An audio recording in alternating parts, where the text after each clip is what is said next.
Good morning, everyone. Welcome to day 2 of the Western Indian Ocean Regional Benthic Imagery Workshop. My name is Roxanne Juby. I'm a senior video analyst for the Marine Remote Imagery Platform, which is managed by Dr. Anthony Bernard from SIAP in the Eastern Cape of South Africa. I will be chairing the session today, which is session 3, focusing on data collection using benthic camera systems. A few housekeeping notes to add before we start. Please choose your audio channel by clicking on the interpretation icon below and clicking on either English or French. If you run into any technical issues, please use the chat box to get some help from the tech team. And also please note that the chat box is only for technical issues. If you would like to ask a question to a presenter, please type your question in by using the Q&A function below. Questions are anonymous or can be anonymous, and they also can be asked during the presentation. The presenter will then answer the questions live after each presentation. If you like a question that has already been asked, you can click the thumbs up icon, and this will move that question to the top of the list so that it is answered first. So first up for today, we have Charles van der Meerden. He's going to be speaking about the camera systems that he uses. He's just going to be providing an introduction, looking at the significance, the types, the research applications, and the advantages and limitations. And he's about a senior marine biologist and lecturer at the UKZN, or University of KwaZulu-Natal in South Africa. So I'd like to hand over to Charles, please.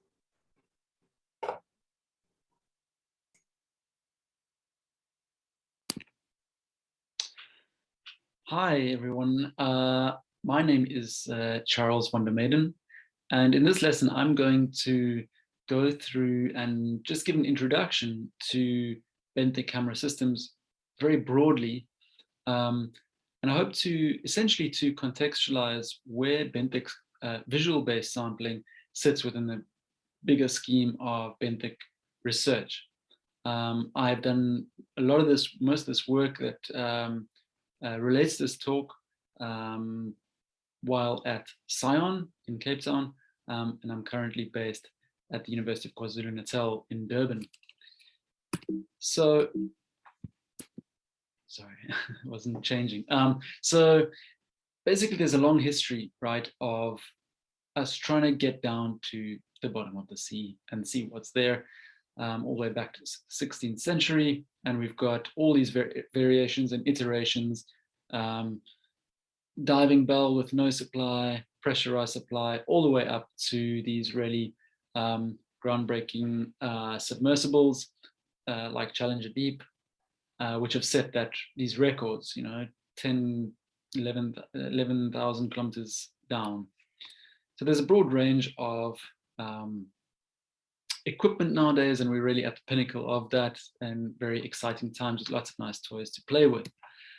So we see that in this kind of, something like this here, where we've got everything from a GoPro, very simple, all the way up to submersibles. So this spectrum of complexity really relates to the cameras themselves, but also to the operational system. And of course, as we've, you would have seen in other presentations, but obviously the gear type is always associated with specific advantages and limitations, and there's always a trade-off with benthic work between your taxonomic resolution, the time and the cost it takes to sample, and then that spatial coverage that you're getting from that. So we really need to be aware of these nuances in order to make good decisions about what equipment to use and how to use it in which situations. So of course, all of the research work and choice of gear and all that depends on the objective, things like monitoring and inventory, things that you'll hear more about further on in this workshop. But also just things like the type of benthic substratum. Can this equipment operate there? What is your scale of interest, and does the piece of equipment allow you to actually, within the time that you have, sample that scale? Even the organisms that you're wanting to look at. So fish swimming around quickly are not going to be very well captured if you don't have an appropriate camera system to freeze that action, whereas sedentary stuff on the seafloor, that doesn't really matter. Of course, overall, we've got this issue of cost and time. So in general, with benthic work, benthic research, I see really the three approaches, and one is direct. So that's things like a benthic grab, which takes a physical sample. There is remote work that's based right on the sea, so not satellite stuff, but it's acoustic stuff, multi-beam and so forth for mapping. And there's, of course, proxies and surrogate methods, which often obviously combine those things. So where does this really leave visual work and visual sampling? Well, from my perspective, visual work and benthic visual sampling specifically is a direct method. So it's something akin to the grab. So you have those physical collections like grabs, dredges, demersal trawls, or box cores. Those are physical collections, but the visual collection or visual work can be viewed as a collection. So a drop camera is a point sample, a towed camera is a transect, and all of those in between, which make visual collections. But why is it important to just for a moment just to think about that and consider why it's important that visual sampling behaves or is analogous to physical collections? Well, it means generally that this is like a discrete sample. I suppose for transect, for something that is over transect, could be with video, it could be considered continuous, but these are essentially instantaneous, really real time. The sampling unit matches a lot of the physical collection. So a drop camera and a grab are very similar. A dredge tow and a towed camera tow are very similar.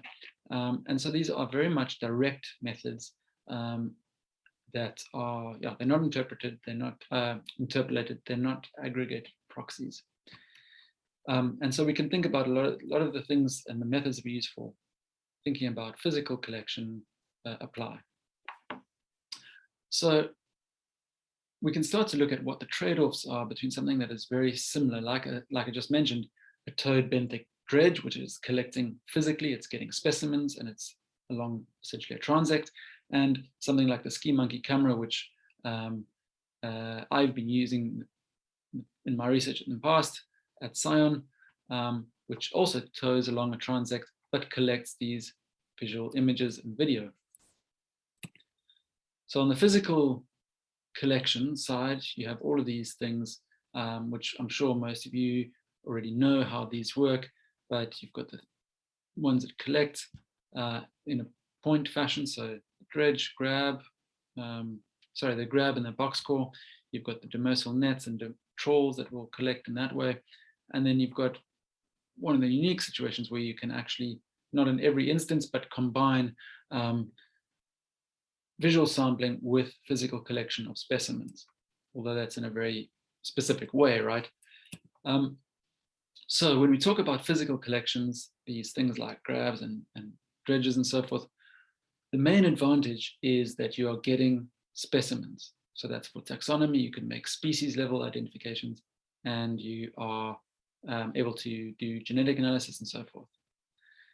You're also getting cryptic fauna. You're getting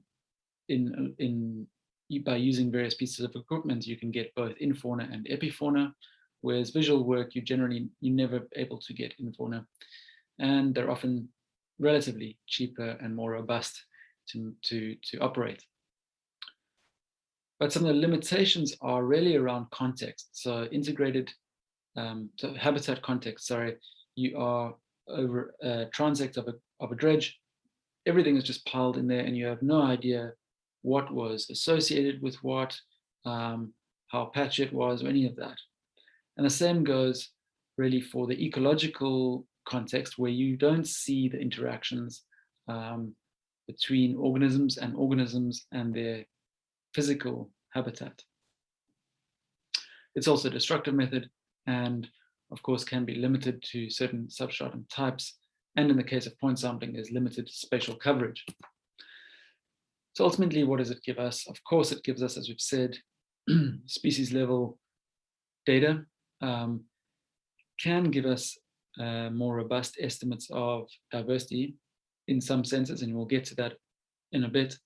You get genetic samples, you get an indication of habitat type, and really nice data. If sediment collections done via box cores and so forth, you get really good high-level data on that. So when you think of direct sampling, but in the optical sense, we have, of course, photo quadrants, like in a drop cam, we have video. Both of those are passive, so you can't sort of easily steer them, target them. And then you have the photo and videos coming from active types of equipment like ROVs, AUVs, and submersibles. So these are very different things, and they all offer slightly different opportunities. But in general, from visual work, the main limitation in relation to physical collections is that you don't get specimens generally, unless you've got a very fancy ROV and you're collecting, painstakingly collecting individual specimens. The main advantages are that it gives you this ecological habitat context. You have, some of them are more able to be targeted.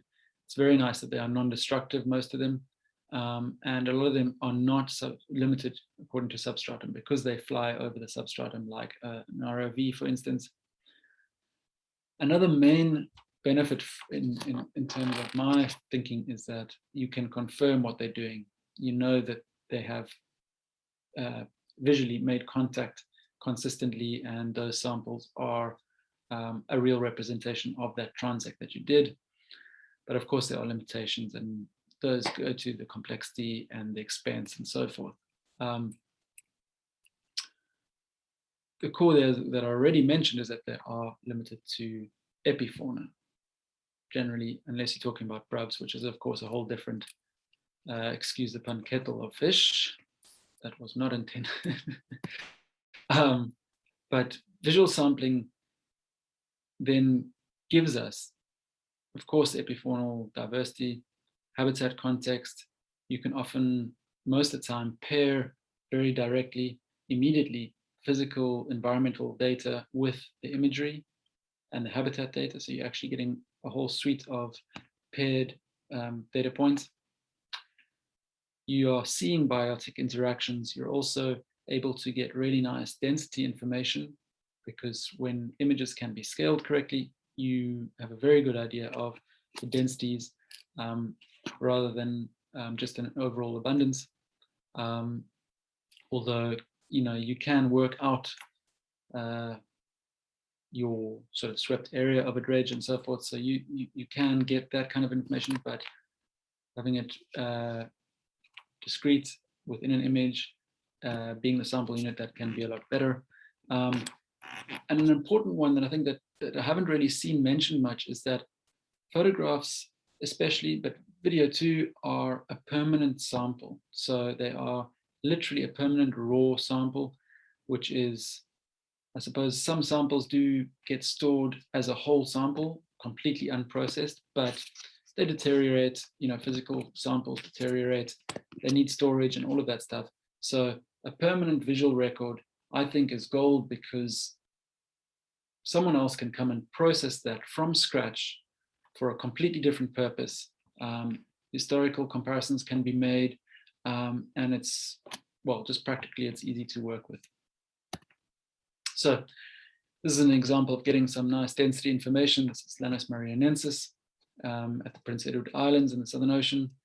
And you clearly, you know, you're able to establish what that density was. And here we're seeing nice interaction with the habitat.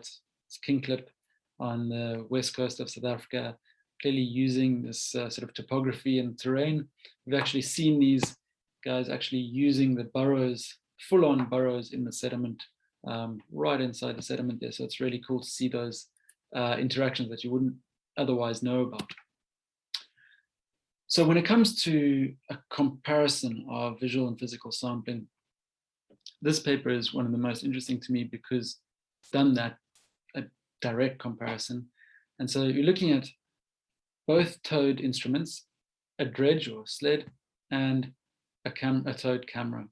And what comes out of this is that the benthic dredge, so the physical collection, detects a greater number of species. So you're perhaps getting a better representation or better information on overall species richness and diversity, whereas the towed camera gets a higher abundance of that epifauna, that megabenthos.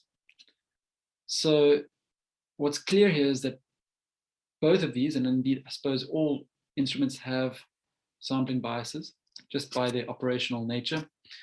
And what it really means is that, of course, you have to target your work according to, or use the correct piece of equipment for what you're trying to do. So you're interested in megabenthos, a camera is not a bad option. Whereas if you are perhaps wanting to make a much more robust inventory and have species level identifications, then of course a dredge may have to be used. The point here is that obviously, ideally, and where possible, it's great to be able to use dual equipment or multi-gear to piece together, say, infauna and epifauna from two different pieces of equipment. Another interesting part that came out of this study is that there are weird things like the dredge, in this case, undersampled corals and sponges, which are those like main emergent organisms that you would expect it to sample.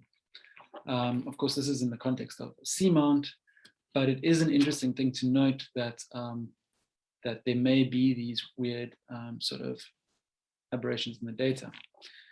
Equally, the towed camera, of course, missed all the, or not all, but missed more of the smaller or cryptic organisms that you wouldn't necessarily pick up because you just don't see them visually.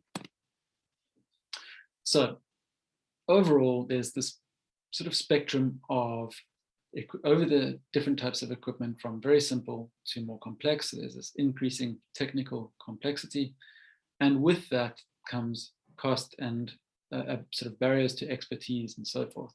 We've even got, you've got from scuba operated system, an ROV, all the way down to Paris. I hope you don't mind, sitting in the Necton, I believe it's the Necton submersible, which is an awesome photo. I just happened to find that.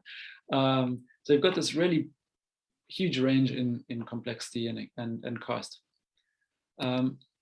So just to give you a perspective from the work, or my sphere of work in South Africa, it's not everything that's going on in South Africa, but these are three typical pieces of equipment that we use, and you'll see from what I'm going to say now where these fit in that spectrum and how that plays out with what you might be trying to do. So this little drop camera here, you can see our lovely ladies from undergraduate at UKZN. That little frame there just has a GoPro and lights and looks straight down on the sediment. The towed camera Ski Monkey, which you'll see in some of the instructional videos, is on this ski frame. It has lights and strobes, and it has a DSLR camera inside, and obviously looks at the substratum at an angle.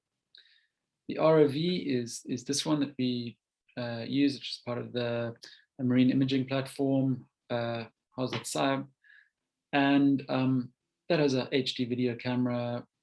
It's kind of all proprietary stuff, but again, it has a changeable but generally oblique angle. So when we look at equipment type and specification, we have these two broad areas of influence that affect your output, your visual output. And one is that operational mode. And so this includes things like, what is the orientation of that actual physical camera? How does it move? Does it rely on a tether, and does it contact the bottom? And then imaging is all the things like, of course, your image quality, but also your field of view. How wide is that angle? Are you able to take stills video? Are you able to take time lapse? And all of those will give you different outputs. So if we look at the operational differences, remember these are those sort of, how this equipment is actually used and operated. In terms of orientation, you can see you have big differences. So the drop camera looks straight down, tow camera and ROV are generally oblique. maneuverability is different, with drop camera again being the simplest. It just is fixed and you drop and take a photograph, whereas the towed camera is moving, but it's passive. ROV is moving over a transect and active, and that impacts on what substratums they may be limited to, with a towed camera, in our case, being somewhat limited to non-reef areas. And then we have to think about depth rating just in terms of, well, what can you access? So in our case, again, a very simple case, that drop camera is very much a coastal instrument. You're looking at sort of 100 meters or so.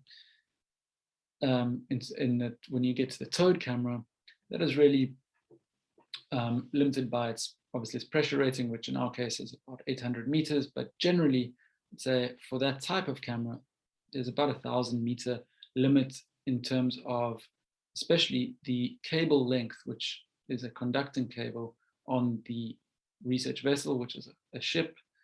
And part of that is to do with communications along that length of cable, because it is not fiber optic. So there will eventually be a limit on that.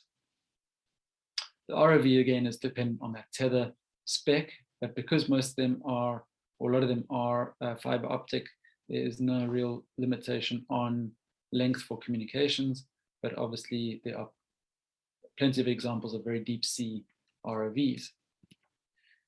So before moving on to that imaging component, I just want to say that with all of this equipment is, again, a range of optical specification and capability, but I think it's useful to understand a little bit about what we call the exposure triangle, because knowing how your camera operates in this sphere can be very important to understand what it's doing, why there are poor results at times, and how they can be improved. It's not applicable to every situation. For instance, a GoPro, you don't have much manual control over, but it'll still help you understand what's happening due to the conditions. So the exposure triangle is really made up of the aperture, so that those leaves of that allow light into the camera and to hit the sensor. Obviously, the shutter speed is self-explanatory. How fast that shutter is taking the photograph and allowing the length of time that it's allowing light through, and then your sensitivity of the actual sensor, which is ISO. So all of those control the amount of light coming through at the end of the day, and they all work together and trade off against one another. So for instance, aperture, a wide aperture, so very open, lets in a lot of light, but it gives a very shallow depth of field. So in other words, whatever you focus on is in focus sharply, but everything else is blurred. Shutter speed, obviously a slow shutter speed lets in more light again, but it doesn't freeze moving objects like fish, for instance. Then your sensitivity, high ISO allows again, or doesn't allow more light, but it makes the sensor more sensitive to light. But as it does that, it increases the noise, which we'll speak about now. So just understanding how those things work together and how you may control them, because these are all controls that you can access, for instance, on a DSLR camera, such as the one we have in the towed camera. So these are things that we work with and consider when working with that towed camera. So this is a nice example of a difference between, either poorly lit or slow shutter speed, not freezing that motion of the fish and giving you a poor result. So because those three things of the exposure triangle are linked, either by increasing the light or increasing your aperture to allow more light in, or increasing your ISO to allow there to be a faster shutter speed for the same amount of light, you can deal with problems like this. So just to mention noise, which is as we've just seen, it's part of the exposure triangle linked to your ISO, your sensitivity of the sensor. But this is something that I've noticed when using perhaps slightly poorly lit or poorer quality images, where if you start to zoom in, they've been struggling with light, the ISO has either automatically been pushed up in the case of a GoPro, which it'll just do it automatically, or we've had to do that because maybe the batteries on the lights are dying towards the end of a transect or something. When you zoom in on images that have a lot of noise, it does affect your ability to identify and to get the features of small fauna. So it's worth considering and worth understanding. So having said all that, when we look at the image capture side, so we've looked at the operational side, so the actual image capture side of this whole thing, and these three pieces of equipment, again, we see a lot of variation. So if we look at the drop cam with the GoPro, we have good sensor quality, it's pretty good, and for what it's designed for, it's really, really good. But under artificial light, there are some problems. You don't really have any manual control to try and fix them. There are some presets, but beyond that, you're pretty much stuck. For images from GoPro, you're generally just getting JPEGs, and the ability when there's anything but perfect light, they're not designed for artificial light, they're designed for bright sunlight. But because of that, if there's any problem with your artificial light, if it's not quite bright enough, you will rapidly get worse results, and your images will become a bit more noisy and so forth. Luckily, the field of view is very wide, so it's perfect for close, near to the substratum, nice, capturing a big field of view. So your suitability here is really general surveys, coastal work, especially making sure it's well lit at close range, but you're not going to have as much success with looking at very small fauna and zooming right into images. So with the tow camera and the DSLR, you have much better image quality, you have a much larger sensor, and you have full control over your exposure triangle settings, essentially. So manual control of all of those if you wanted. And of course, your imagery you output as JPEG or RAW, which is quite important because you can, RAW files essentially store all of the information in each pixel rather than only what the camera believes is right or what you've set. And so you can often, and this is something that I've done quite a lot, is to save images that have accidentally been overexposed or are otherwise discolored, there wasn't proper lighting and the white balance was off and so forth. And you can correct all of that if you have taken photographs in this RAW format. So the ability under artificial light, say with a DSLR, is pretty damn good. But obviously you always want to try and make sure that your lighting is as best as it can be. Field of view is really determined by the combination of camera and lens as well. But we generally use wide angle lenses, so that's not really an issue. So this is an instrument that's I've found to be really good for those high quality still images. You've got less noise, you've got that ability to use RAW, and it's just the most useful for zooming in and trying to get as much detail on the smaller fauna as well. And then ROV has a good quality sensor, in our case, limited manual control. You've got video formats coming out and JPEGs. The ability with artificial light is obviously good because they're specifically designed to work underwater. And your field of view is good, but with video, it's slightly narrower than you would have with a wide angle DSLR lens, as far as I've seen. So it's best for video transects, and you must remember that if possible, still frame grabs, taking screenshots essentially from videos, is not really ideal. I try to avoid that where possible, but obviously it's not always possible. So this is just to kind of start ending off here, this is just in a way a summary across the spectrum of pieces of equipment that I've mentioned.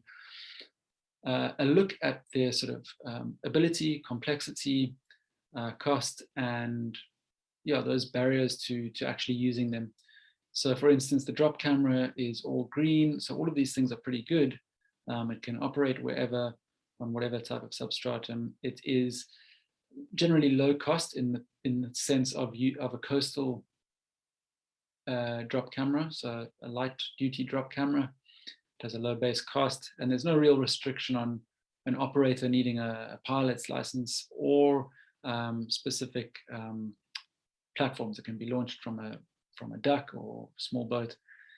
Towed camera is a bit different because it has some restrictions, mostly to do with substratum type, and specimen collection. Of course, all of these is not happening, but obviously you're moving up that spectrum of cost, and there are higher costs and higher complexity, and there'll be some issues with having a big enough platform, so a research vessel for that.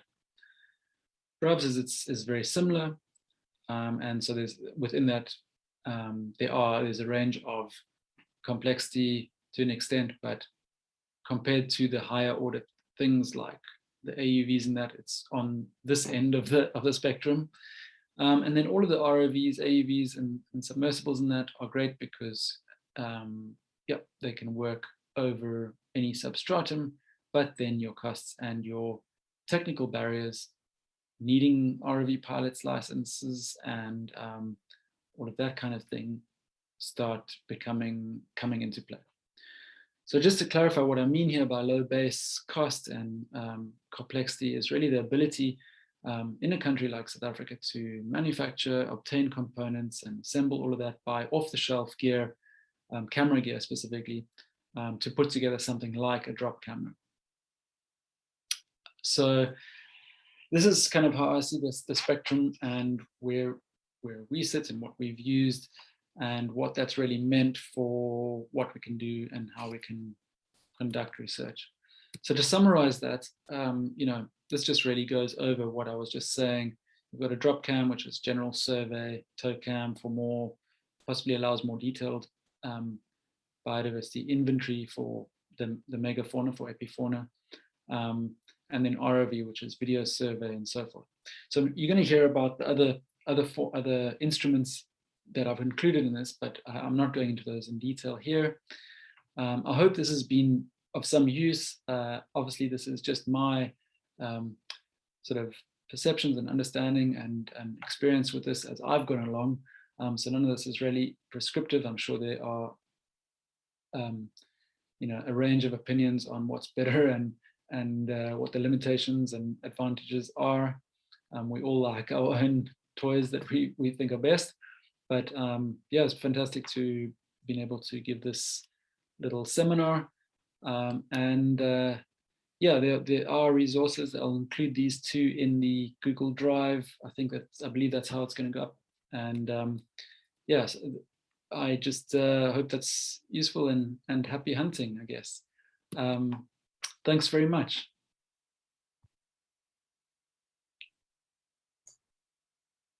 Thanks, Charles, for that talk. It was a brilliant overview of the different systems.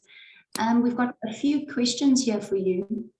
A popular question is, when getting cameras for underwater, what should one consider on the ISO apertures and the speed synchronization due to reflections and refraction of light in the water and darkness due to depth?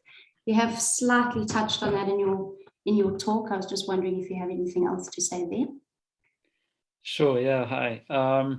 So ISO, we're actually very lucky because obviously the camera technology is such that pretty much everything works well, incredibly well, in fact. I think that most of these things, especially like a GoPro, you'll see that the specs allow very high ISOs to up in the 1,000, 2,000, 3,000, up to 6,000 ISO. So making it very usable in low light. But something like a GoPro, as I've said, it depends what you're using. So a GoPro would still struggle a bit under artificial light. So especially lighting up your benthos. And so I think it comes down to more the type of camera. So a GoPro not being specifically designed for deep underwater use may struggle more than a DSLR, but it's not a spec that I would worry a huge amount about. Is just to really to understand that link with your lighting and your objectives of trying to be able to zoom in to the smaller fauna and have less noise. So hopefully that answers the question. Yeah, absolutely. I think the next question, will show what people are actually after. I know you said you ended off your presentation with happy hunting, but Kaylee Smith asked here, she had a similar question. Is there a cheat sheet or a guiding document that is available for us to use for the different objectives or the different types of cameras? So I'm not aware of anything that's directly, like specifically that. But certainly the overall guides, like the one I mentioned there, that Australian Marine Guide, will give a sense of that. Yeah, I don't have a good answer for that actually. In terms of having a really, really specific cheat sheet, that will take you down to a really specific this piece of gear versus that one. I'm not aware of anything exactly like that, but certainly generally in terms of using like a drop camera versus a towed camera and the more general or the higher level question, there are a few around, and that one of Preslowski that I put up at the end there is one of them, one of the most recent. But it's probably something as a community that we may be useful to put together, and I'm sure it will exist, but I'm just I don't have anything unfortunately to point to directly. No, that will work for now, thanks. There's another question. Would you prefer video to still images for specific types of studies, and if so, which types? What would be the advantages of video? So it's a nice question. So I can give an example of the kind of situation where video is more useful, and that's often around where you are more interested in the mobile fauna, so particularly fish. And when we've a lot of the work we've done with the towed camera, myself being interested very much in the epifauna, in the invertebrates, I obviously favor the still images, but in order to capture the information on the fish assemblages there,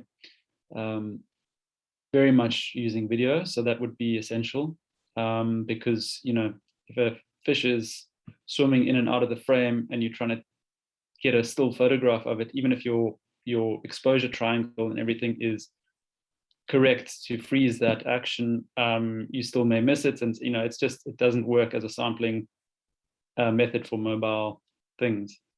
That said, a lot of the pieces of equipment like the tow camera and even like GoPro will allow you to do both at the same time, so you can have video running and then take still images over that. So that's probably a consideration if you're trying to obviously maximize what you're getting.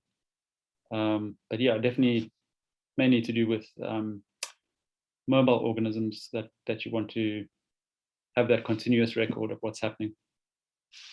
Cool. Then we've got another question here. Thank you for a great presentation. Though tow cams miss smaller organisms than the dredge, is there a possibility for an improvement on this in the future, especially with better and advanced cameras? Yeah, I mean, look, the ability is actually there. It's just really the efficiency of sampling. So, if you wanted to, you could move along the substratum with a towed camera and just take it much slower and use a different lens and actually physically use the optics to zoom in. So I suppose you could do that, but you've got to balance actually getting enough replicates and enough imagery.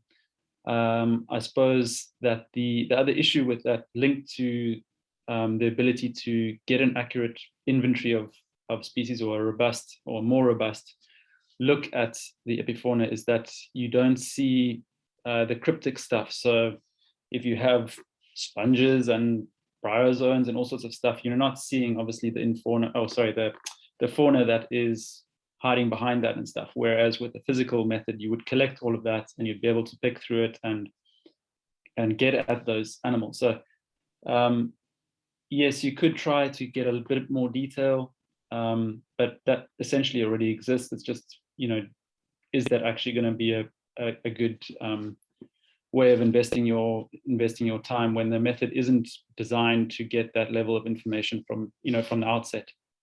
So I think the point that using multiple gear, so perhaps taking some physical samples with a tow, using cameras, that can be a solution for, if you're really interested in that, in knowing what you're missing out on with using the camera, you bulk it up with that. So yeah, I think that would be the approach, rather than trying to get better at taking very high resolution or zoomed in photographs of the small fauna.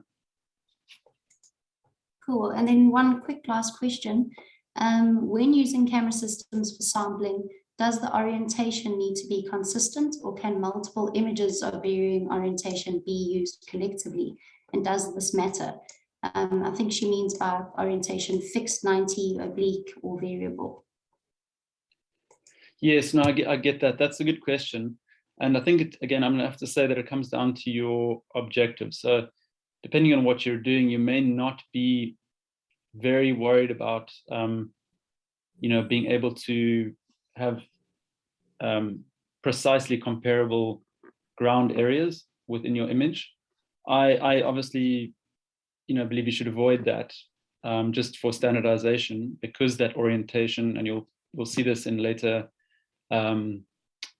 seminars, but that orientation affects your ground area hugely, especially when you have an oblique angle. So if you're taking downward facing photographs, which are of a certain area, if you change that angle, you are going to get quite a big difference. In fact, with oblique, depending on the angle, that area changes very substantially. So, if you're interested in anything to do with densities or anything like that, it's not going to be good.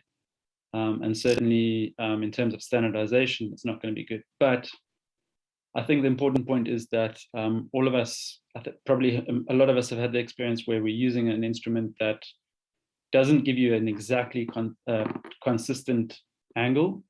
So if, you're flying an ROV over the substratum, and I think that just trying to control for that and use angles that are obviously similar, use the scaling indicators to get something that is consistent is important. But obviously there are applications where you're just trying to get a sense and a bit of an idea of what's there. So then it doesn't really matter much. So it'll always come back to that objective. Absolutely. Okay, thanks so much, Charles. I'm going to ask you to please answer the rest of the questions. We've got quite a few here. If you could just type them down there. We're going to go on to our next speaker now, who is Grant van der Heever. Grant is an instrument technician at Scion, and his roles there cover a variety of disciplines. His main duties are the planning and execution of at-sea surveys and the operation and maintenance of the sampling equipment during those field surveys. The sampling equipment that he operates relies on innovative deep-sea technology to investigate long-term ecological change in the understudied deeper waters of South Africa. Today, Grant's talk is titled Operational Modes and Case Studies, Searching, Exploratory, Mapping, and Monitoring. And with this, I'll hand over to Grant. Thanks so much.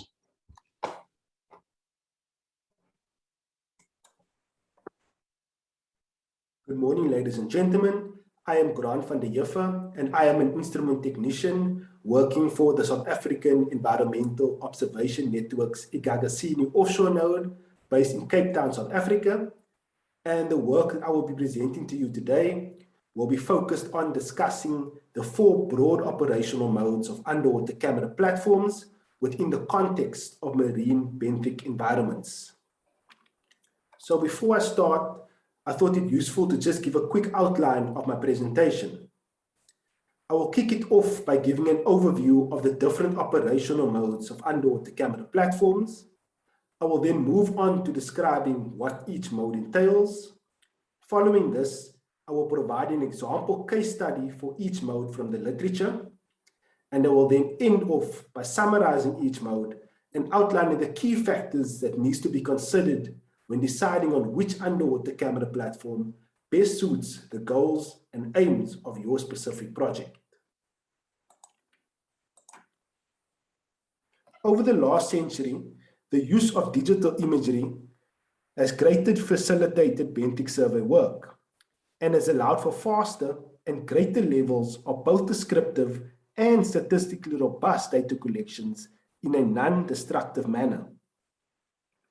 Underwater camera systems have, over time, become extremely diverse and can range from handheld units used by scuba divers to highly engineered autonomous robots. Each of these platforms has its own advantages and limitations that make it best suited for addressing specific biological and ecological questions in marine benthic environments. These questions may range from pure exploration to strict quantitative studies being conducted in either space or time domains or both. Regardless of the application, there are a number of important considerations that need to be made before choosing the most appropriate camera platform to address the objectives of your study. Underwater camera deployments can be classified into 4 very broad modes of operation, each associated with different research aims or objectives. These 4 broad modes of operation include exploring, searching, mapping, and monitoring. As mentioned previously, in this presentation, I will define each of these modes, as well as share experiences, lessons, and outcomes from previous research in the form of case studies. These case studies will outline the most common camera platforms and methods used by the authors under each operational mode. In the interest of time, I will solely consider the unmanned camera platforms, such as stationary and freefall cameras, simple mobile cameras, and the more advanced unmanned underwater vehicles. So first up, we have exploring. This mode of operation involves exploring an area where no prior knowledge exists. Underwater photography was pioneered in the late 1800s, and this formed the beginning of the rapidly expanding field of marine exploration using images. Since then, marine exploration using cameras has advanced at an even greater pace, and it is therefore unsurprising that exploratory studies are still being conducted today at the fine, meso, and broad scale of ecosystem studies. In exploratory studies, where little to nothing is known about the area being sampled, an evenly spaced grid is the most commonly used transect design. Exploratory studies may range from fine scale to broad scale, depending on the camera system being used and the habitat or biota being explored. One of the most common camera platforms used for exploring are remotely operated vehicles, known as ROVs, and autonomous underwater vehicles, known as AUVs. Over the last 20 years, these have become the workhorses of the scientific and commercial underwater exploration drive. This is largely due to the maneuverability, numerous sensors, and ability to directly sample the environment. However, they have a high acquisition cost, they struggle to work in strong currents, and they require some skill to operate.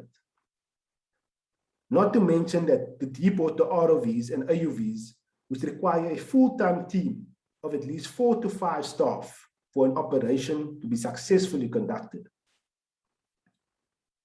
So if you don't have the means for an ROV or AUV, next on the list would be an affordable drop camera, which obviously limits your maneuverability, but it is cheap and an effective method for capturing large, unsurveyed areas at an acceptable resolution. A towed camera is also a good choice, but unlike the drop camera that can work over hard substrata, towed camera platforms do not work well over hard ground and would therefore limit your study to soft sediment habitats. I have added scuba with an asterisk next to it, not because I have anything against it, but rather because I may be a bit more biased towards the deep sea and more familiar with deep sea sampling equipment. But generally, scuba can work as well, if not better, than most of the above-mentioned systems in our shallow water environments, with the only obvious limitations being time spent on bottom and the number of consecutive dives. I would also like to highlight BRAVS, which has a completely different sampling mechanism to the above-mentioned equipment, and would always trump the list when exploring fish or other benthic assemblages that are attracted to a form of bait. In terms of the format of footage to be captured when exploring, video would be the recommended format, as this preserves full with intrinsic spatial detail, unlike still images that only captures a moment in time. Where possible, however, high-resolution charismatic still images of interesting animals or objects should be taken on an ad hoc basis during the dive. Exploratory studies are often qualitative in nature and set the baseline for more quantitative work in future. One of the first and most noteworthy studies using an underwater camera was conducted in the Gulf of Maine in the North Atlantic Ocean in the year 1947. This study is significant because it used the first ever free-floating, remotely triggered underwater camera called the Irwin underwater camera. This camera, which you can see here in these two figures, had a relatively simple design in that it was attached to a 3-meter wooden weighted pole that was fitted with a 23-centimeter coring tube at its base. This assembly was lowered to the seafloor from a winch, and as soon as a coring tube penetrated the bottom deposits or seafloor, a magnet was moved past a magnetic winch, which closed the circuit from a battery, which you can see here, to the flash bulb here, and released the camera shutter, which you can see here. This resulting in a sediment core and a photograph of the seafloor being taken simultaneously.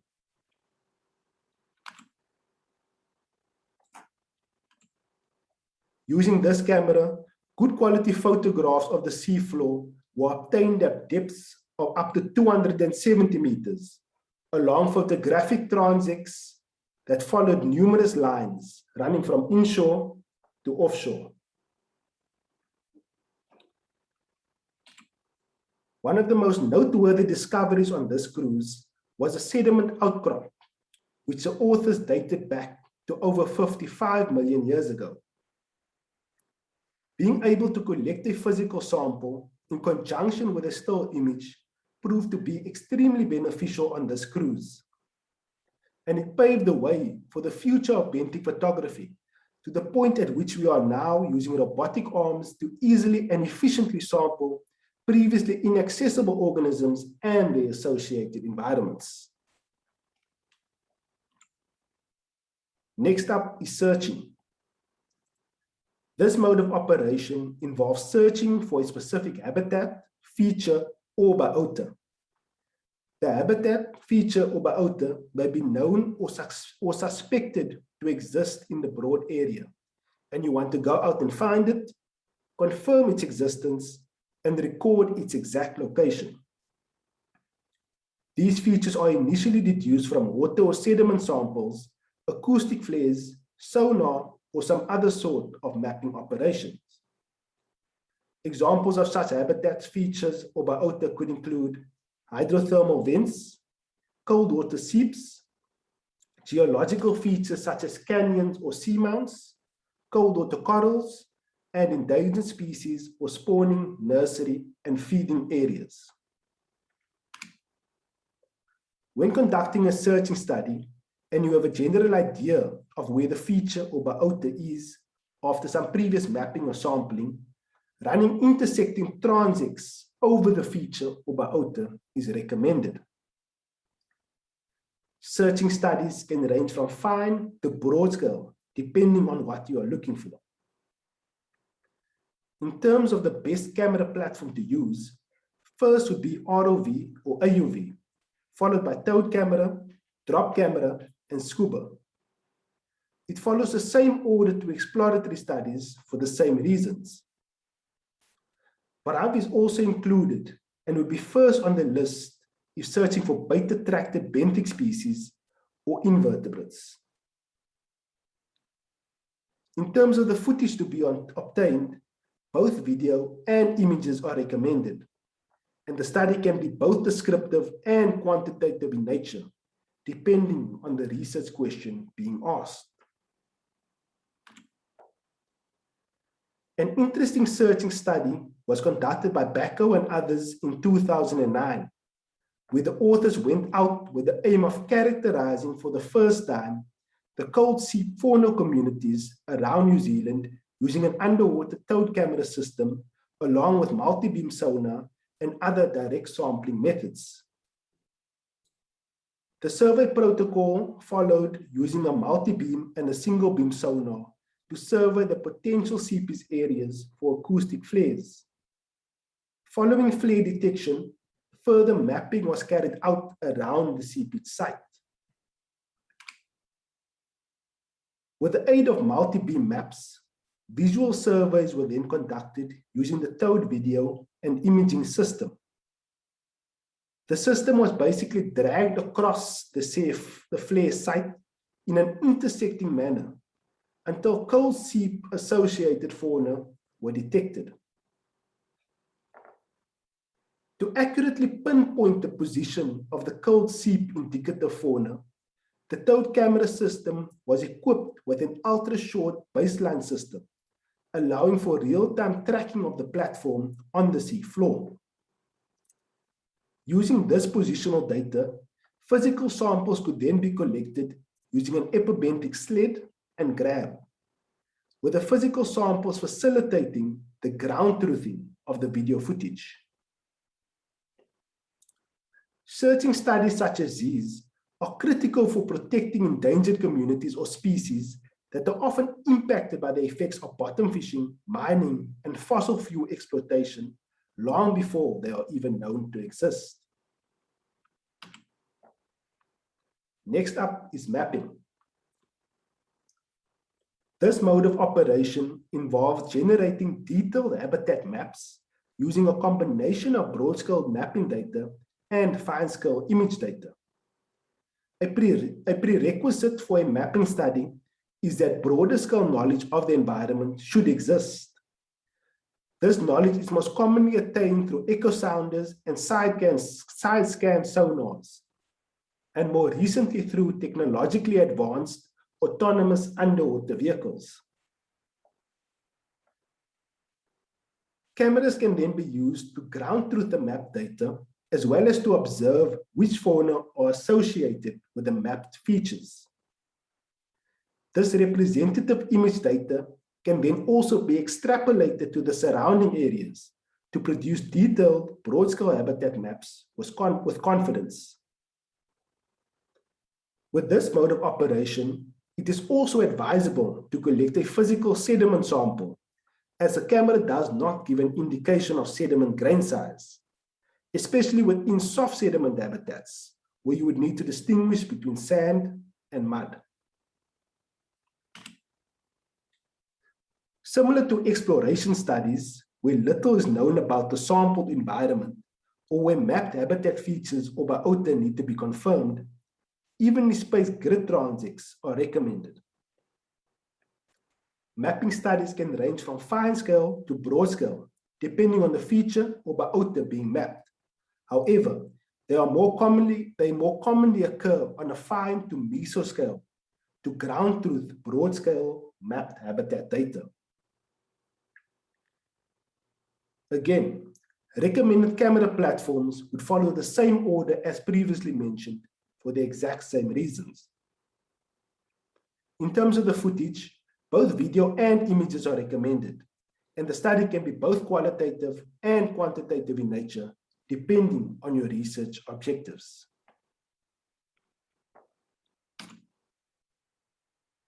This example case study for mapping was the first visual survey of its kind of Algoa Bay in South Africa. Here, the authors went out with the aim of conducting a fine to mesoscale visual survey within 4 predefined broad-scale marine habitat types that were classified in South Africa's 2012 National Marine Biodiversity Assessment. A drop camera and an ROV were used to sample 13 stations within the 4 broad habitat types, with sampling stations being indicated by the black dots on the map and the different shades and patterns of green indicating the habitat types. The camera stations were semi-selectively identified and randomly stratified by 2 depth zones. Within each station, drop camera and ROV transects followed an evenly spaced grid, as displayed here. The findings from the study indicated that the patterns of epibenthic communities observed did not align with the broadly classified habitat types as described in the National Biodiversity Assessment of 2012. South Africa's 2012 National Biodiversity Assessment makes use of abiotic variables to map habitat types at the coarse national scale. However, when regional assessments for local management are required, such as for the development of marine protected areas or marine spatial planning, fine to mesoscale habitat mapping, as can be seen in this study, is vital to inform meaningful management boundaries within an area. It is therefore not surprising that South Africa's 2018 National Biodiversity Assessment maps have been heavily bolstered by including both high-resolution, finer scale environmental and species assemblage data, thus enabling improved modeling of South Africa's marine benthic habitats. The final operational mode to be described is monitoring. So monitoring studies are usually conducted to measure change over time in a specific environment, but often long-term monitoring studies don't have clear parameters or species that are expected to change because the ecosystem response is initially unknown. For this reason, monitoring studies often aim to monitor ecosystems on a holistic basis, i.e., measure and record as much as possible during each monitoring event. Having such baseline information in place prior to any sudden or gradual event that results in a changing ecosystem is incredibly useful for tracking change in marine benthic environments. Monitoring is possibly one of the most common forms of studies that utilize camera systems, and information collected in this manner is especially valuable when the exact ecosystem response is unknown. This is largely because cameras are capable of capturing a fleeting instant with all its details and preserving it as a permanent record, which can be revisited months or years later to quantify species that have changed due to a natural, sudden, and/or a gradual event. Common monitoring studies include monitoring of sensitive or protected areas, monitoring of relatively pristine or undisturbed areas, monitoring the recovery response from a disturbance such as trawling or mining and gas extractions, and using underwater camera traps or BRAVs for monitoring benthic organisms. Because monitoring studies require statistically robust results, a randomly distributed transect design is recommended.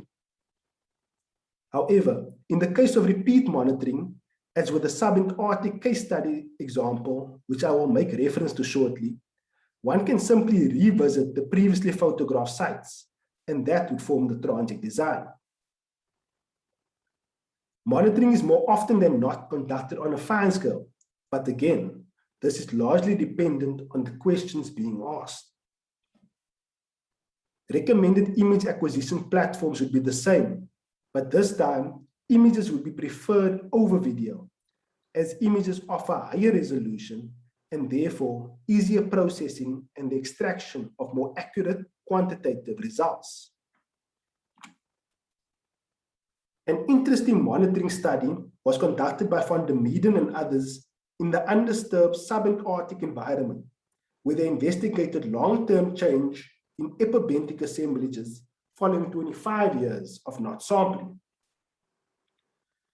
To do this, they used a bottom contacting tow camera to resample these 12 sites, which were initially sampled in 1988. The transit design followed that of the historical survey, taking non-overlapping still photographs across a 300-meter transit. On comparison, differences in the epibenthic assemblages observed between 1988 and 2013 were noted, making this study the first to provide direct support for the notion of long-term change in epibenthic assemblage composition at the subantarctic islands. Due to these changes, this long-term monitoring program is still active today, and we revisit these sites biannually to photograph the exact same stations. We are busy building a good time series, and this is a good example of a long-term monitoring study in a pristine or undisturbed benthic environment. To conclude, I thought it would be useful to outline the most important points that should be considered prior to embarking on a study utilizing any one of the 4 operational modes described in this presentation. This table can serve as a quick go-to toolbox that can assist with choosing the most appropriate methods for conducting exploratory, searching, mapping, or monitoring studies in marine benthic environments. So first up, we have transit design. As mentioned during the presentation, for exploring and mapping where little to nothing is known about the benthic environment, evenly spaced grid transits are recommended. This mowing the lawn type pattern that you can see here is useful for getting detailed coverage of an area that you know little to nothing about. For searching studies where previous mapping or sampling operations has given you a general idea of the study area, running intersecting transits over the feature or biota of interest is recommended. Lastly, for monitoring, a randomly distributed transit design is recommended, as this produces the most statistically robust results. However, in the case of repeat monitoring, one can simply revisit previously sampled areas as explained in the previous case study. In terms of scale, for exploring and searching operations, benthic imagery studies may cover an area ranging between 1 to 10,000 meters, and this is largely dependent on the area you are exploring and the feature or biota you are searching for. Contrastingly, mapping and monitoring studies more commonly occur on a fine to mesoscale and rarely on a broad scale. However, broad-scale mapping and monitoring is possible and has been conducted in a similar way to exploring and searching operations, whereby footage is recorded at multiple stations in several areas to capture the natural variability in the area being studied. We're moving on to camera platforms. As mentioned previously, your choice of equipment would be largely dependent on your imagery platform arsenal, the environment that you are surveying, and the spatial scale that you would like to survey at. It is common fact that the more powerful and larger AUVs and ROVs can complete longer and more complex transit designs at greater depths than the freefall drop cameras and the towed mobile platforms. Hence, a general order of choice across all operational modes when considering camera platforms would be ROV and AUV, towed camera, and then drop camera. Each of these tools has its own set of advantages and limitations that would need to be considered prior to conducting the survey. For example, if you are working in a high current environment, a towed camera would probably be more ideal than an ROV or an AUV, which tend to struggle in high currents. Another example would be when working in an area where you have no knowledge of the terrain or where the terrain is known to be rocky. A drop camera would probably be better suited than a bottom contacting towed camera, which would likely be damaged over the rough terrain. RAVs and benthic landers, on the other hand, fall into a different category completely, due to the fact that they are stationary and often baited, making them better suited for monitoring change in benthic motile fauna at a fixed location. Again, last but not least, I would like to mention scuba, which have over the years evolved to sample across all 4 of the operational modes. For example, in shallow waters, a scuba diver with a camera can be towed along a pre-planned survey grid behind a small craft with a GPS to make high-resolution maps of the sea floor. That same scuba diver could be sent down to areas of interest on the sea floor to do macro photography, or be sent into a school of fish with a stereo camera to collect quantitative information such as fish lengths. Again, obvious limitations would be time spent on bottom and the sampling depth. In terms of footage format, a combination of high-resolution video and still images would always be the format of choice. Where this is not possible, video would be recommended for exploring, searching, and mapping operations due to its ability to preserve with intrinsic spatial and temporal detail.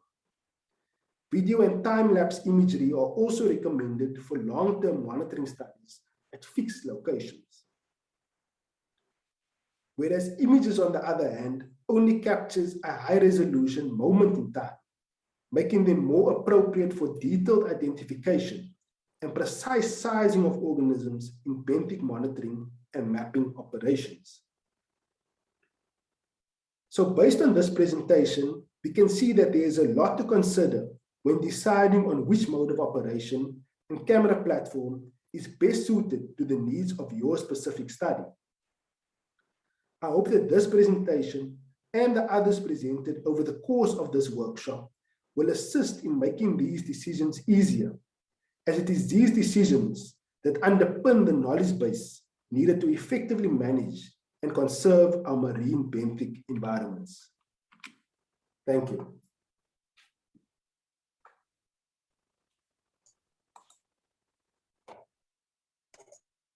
Thank you so much, Grant. I really enjoyed that talk.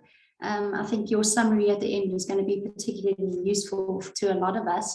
The first question is kind of going to test you, so quite specific.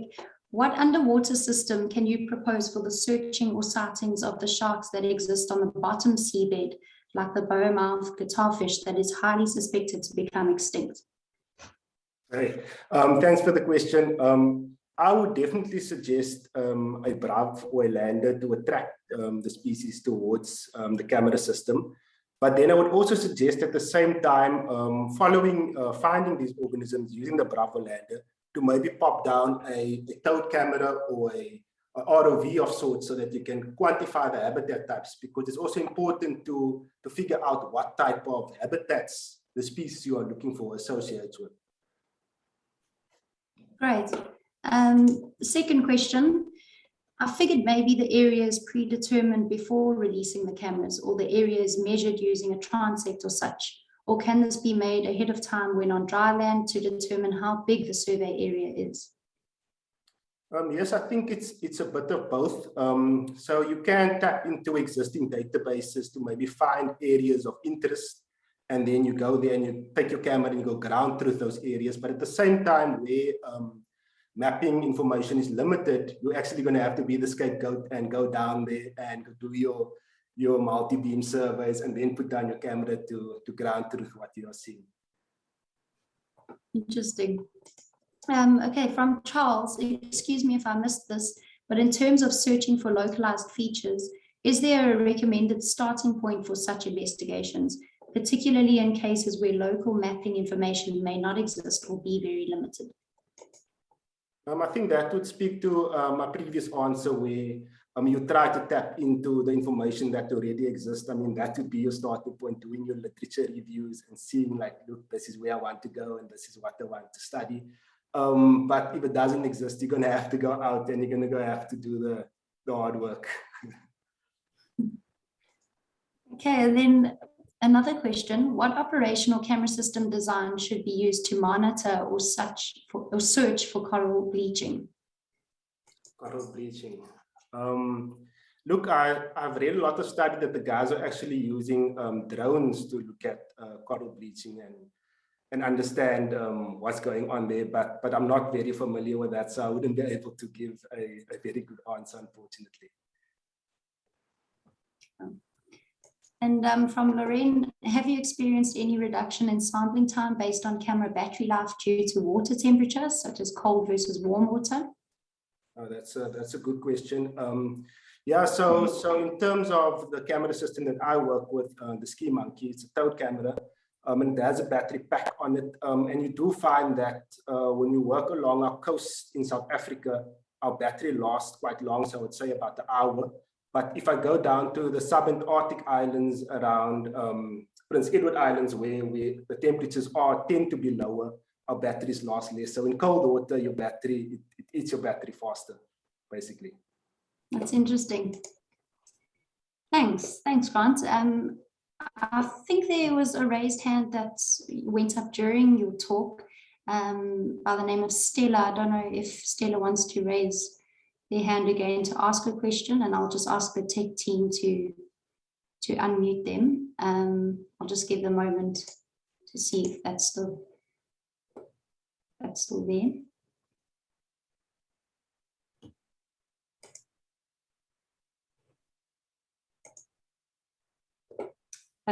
I see Charles has a question. Will the tech team please unmute Charles? Thanks. Oh, hi, Grant. I must apologize. I didn't phrase my question very well. I think it was just, I was asking it because it's something that has struck me in past work. This idea of, how do you actually, if you're looking for a particular type of habitat, for instance, something like cold corals, I was interested in where that investigation starts, literally when you have no idea where these things might be. And so just, I suppose more comment is that what I was thinking of is the fact that you can actually go to perhaps museums, for instance, or even local knowledge, such as, talking to often the fishermen actually. And I think that's part of where this information has started from. So, it was just a badly phrased question. So I just wanted to clarify. Oh, no, that's perfect, Charles. Yes, like I said, you tap into the databases, and then obviously the trawlers operating around our coast, they often come across these corals and these features that we are looking for, because I mean, they operate around our entire coast and they have all of this information. So at the same time, it's important to build that relationship with the trawling community, us as marine scientists, so that we can actually tap into that knowledge that they have, and then go to those spots where they see these interesting features and put our cameras down and basically quantify these areas. No, thanks. Great talk, Grant. Thank you. Thanks, Charles. Two more questions. I'd just like to let everyone know that there's still quite a bit of question time. So if you are interested in asking a question live, you can just raise your hand and we'll unmute you. Grant, here's a question. How do you obtain GPS location data underwater on the units? That's a good question. So they have what you call a USB-L tracking beacon. So you basically attach that to your system, and it uses acoustics to basically send the exact location of the system on the sea floor. So at the moment, I'm thinking of attaching that to our toad camera because at the moment, what we do, we don't have the exact location of the toad system on the seafloor. But what we use is like triangulation. So we have the vessel location, and then our system normally sits behind the vessel. So we have like this triangle, and we use Pythagoras to determine how far the system is behind the ship, and that gives you a fairly accurate location. There's obviously heading and stuff like that that would come into play, but it's the best that we can do. But I would say the USBL tracking beacon is the way to go. Great. From Frank, sorry if I missed this. What kind of camera can be favorable in monitoring the feeding behavior of marine mammals like dolphins and whales? That's a bit hard because they're not found on the seafloor, they're pelagic.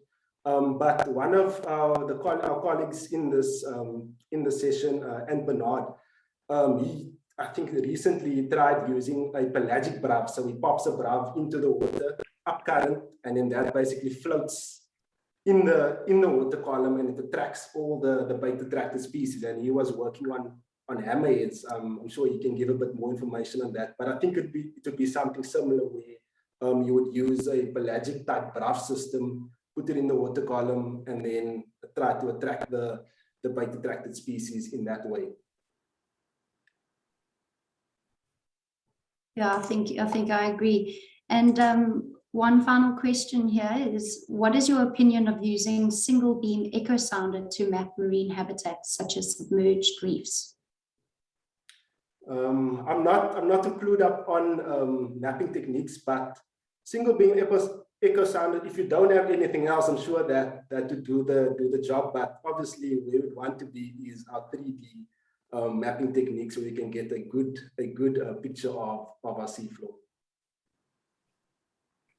Great. And then another one has come in. At which speeds can the bravs withstand when following pelagic mammals? Like I said again, I'm not too clued up on that. But yeah, it probably all depend, because the brav wouldn't be tethered to the ship, so it all depends on the current. So if you pop it down in a 2 meter per second current, it will go about 2 meters per second. So yeah, it all depend on the current that you deploying your system in.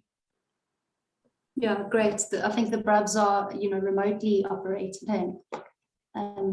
Great, thanks so much. Sorry, okay. Carry on.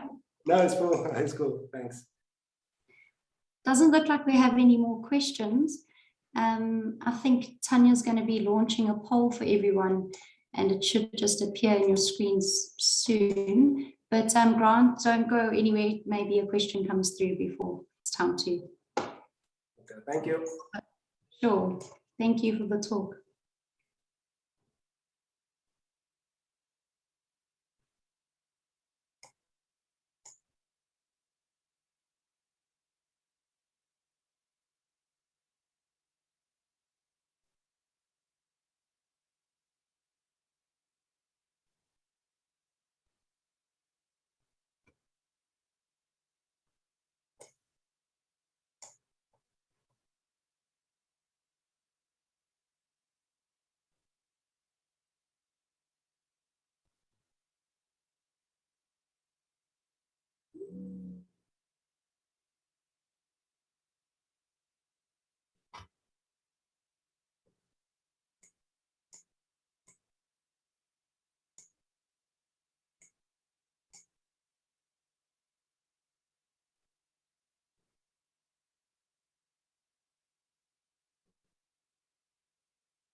And here we have our results from the poll.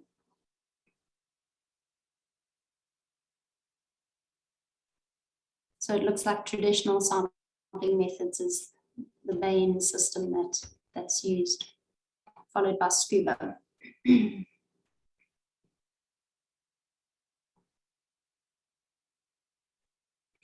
thanks so much, Grant. It doesn't look like there are any more questions for you. Thank you so much for your talk. We're going to be going to a short break until 11 a.m. I think what we'll do is we'll probably have an early break. We're only supposed to end at 10:30, but we'll end now. And yeah, we'll dive right into the next talk when you are back at 11 a.m. the South African time. So thanks so much for joining the morning session of day 2, and we'll chat to you a bit later.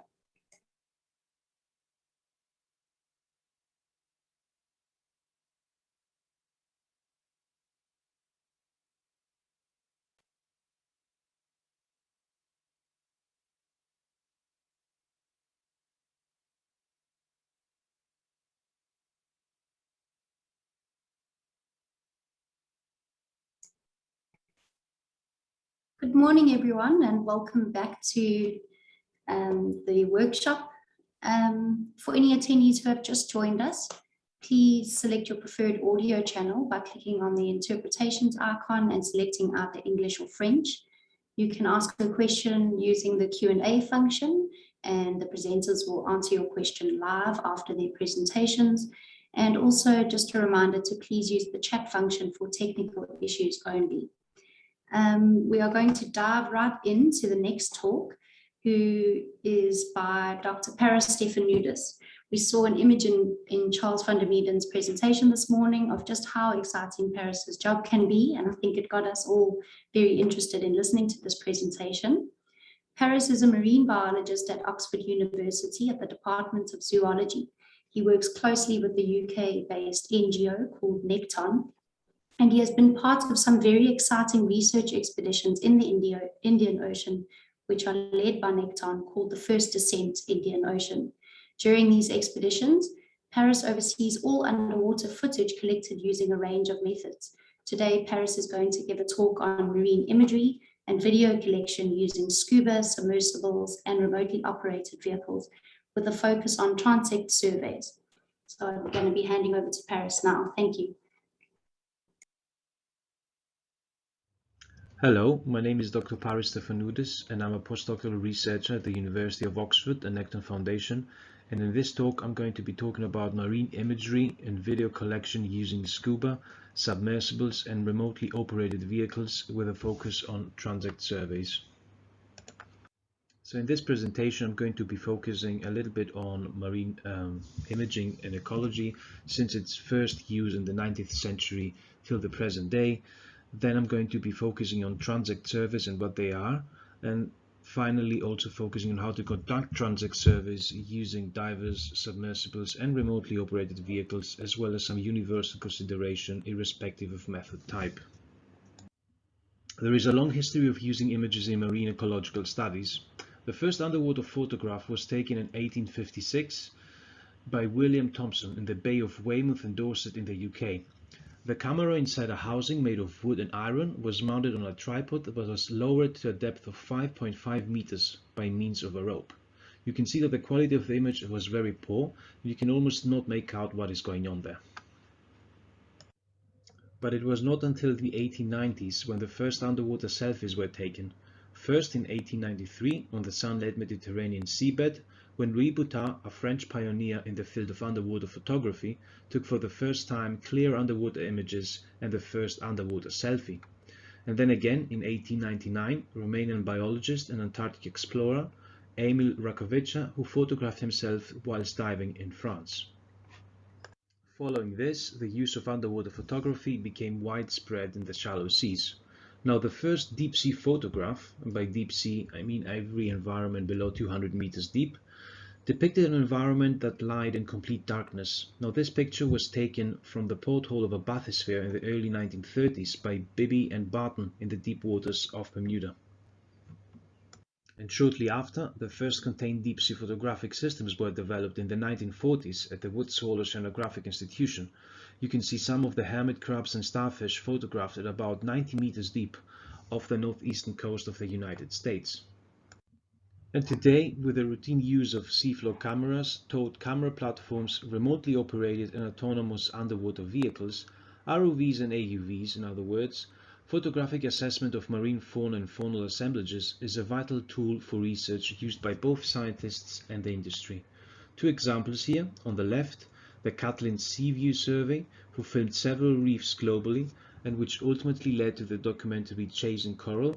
And on the right you can see footage from one of the many deep water surveys conducted on the United States coast by the Woods Hole Oceanographic Institution. In relation to science, in fact, it has been such widespread use of underwater photography that the number of scientific publications using marine photography and videos over the last 30 years has increased by 2 orders of magnitude. Now, there are several uses of marine imaging in ecology, and some of these include in biodiversity surveys, spatial analyses, temporal studies, monitoring schemes, and of course natural history studies, for example, that focus on animal behavior.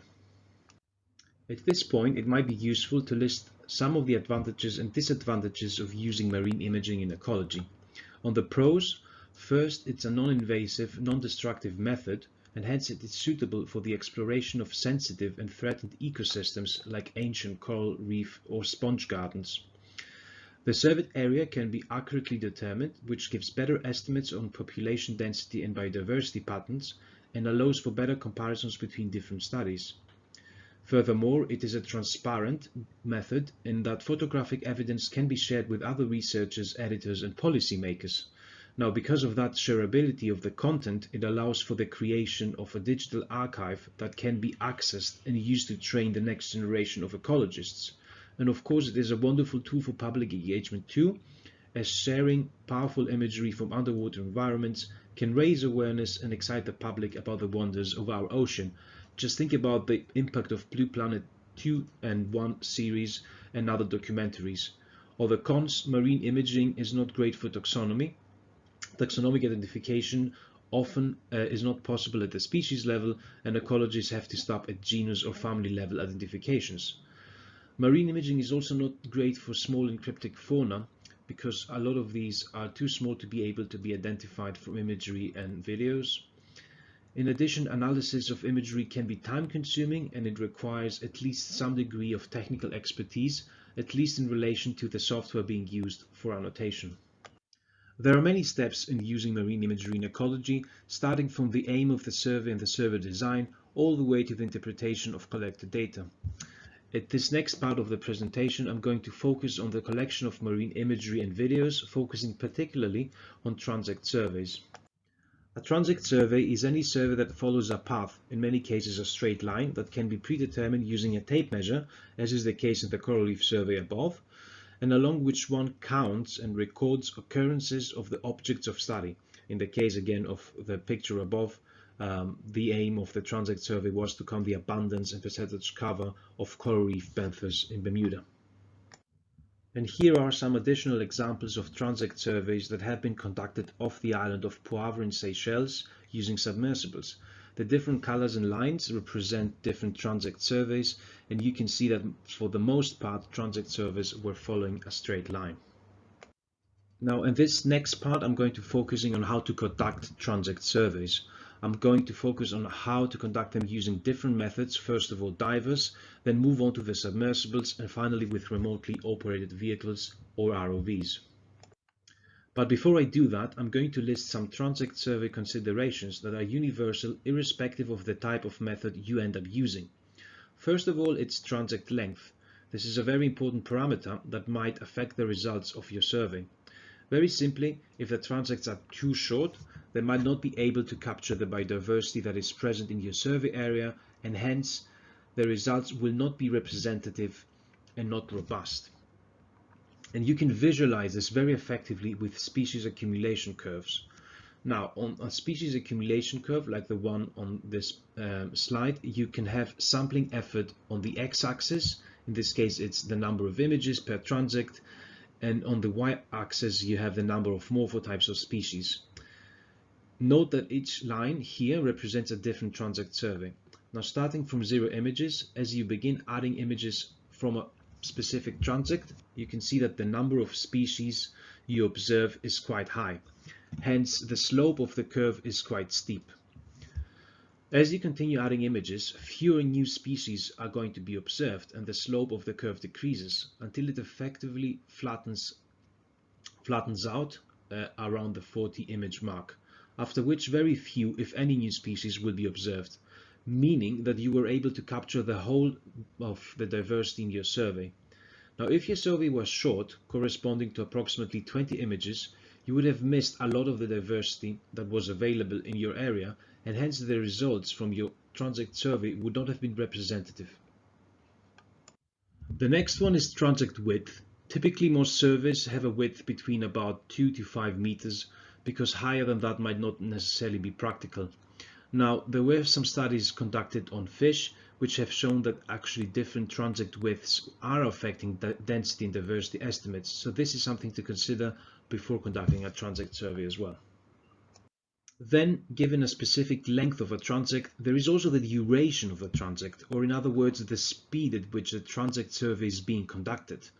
Now, conducting the survey too fast might lead to poor quality videos being collected, from which it will then be possible to accurately identify organisms. And here is an example of a transect survey conducted in Bermuda, and you can see that the speed at which the transect is being conducted is too quick, which means that you won't be able to identify many of the organisms if you were to stop and take a snapshot from here.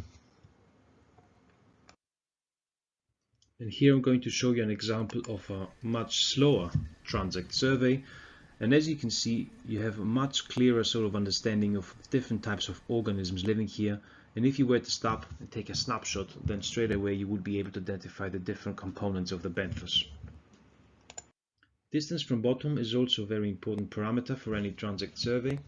And you can have a distance that is too far away from the seafloor or too close. So here we have an example of a survey that was conducted in Bermuda, again at about, I think, 200 meters deep, and then you can see the seafloor is so far away that effectively in this occasion you won't be able to conduct any sort of identification of any organisms living there. And here is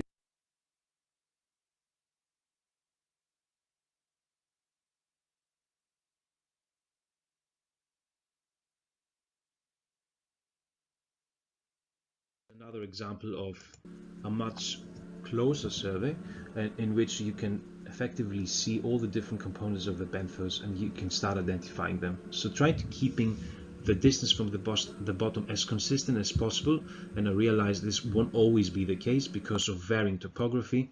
It's very important to be able to consistently identify the same organisms across your transects. The next one is visual indicators at the start and at the end of your transect. This is very important and essential as it will allow annotators later on who will be analyzing those videos to better understand which section of the video they have to actually process. And here is again another example of diver based transect survey, and as you can see, one of the divers is flashing the torch towards the other diver who's filming, and this is an indication that the transect is about to start.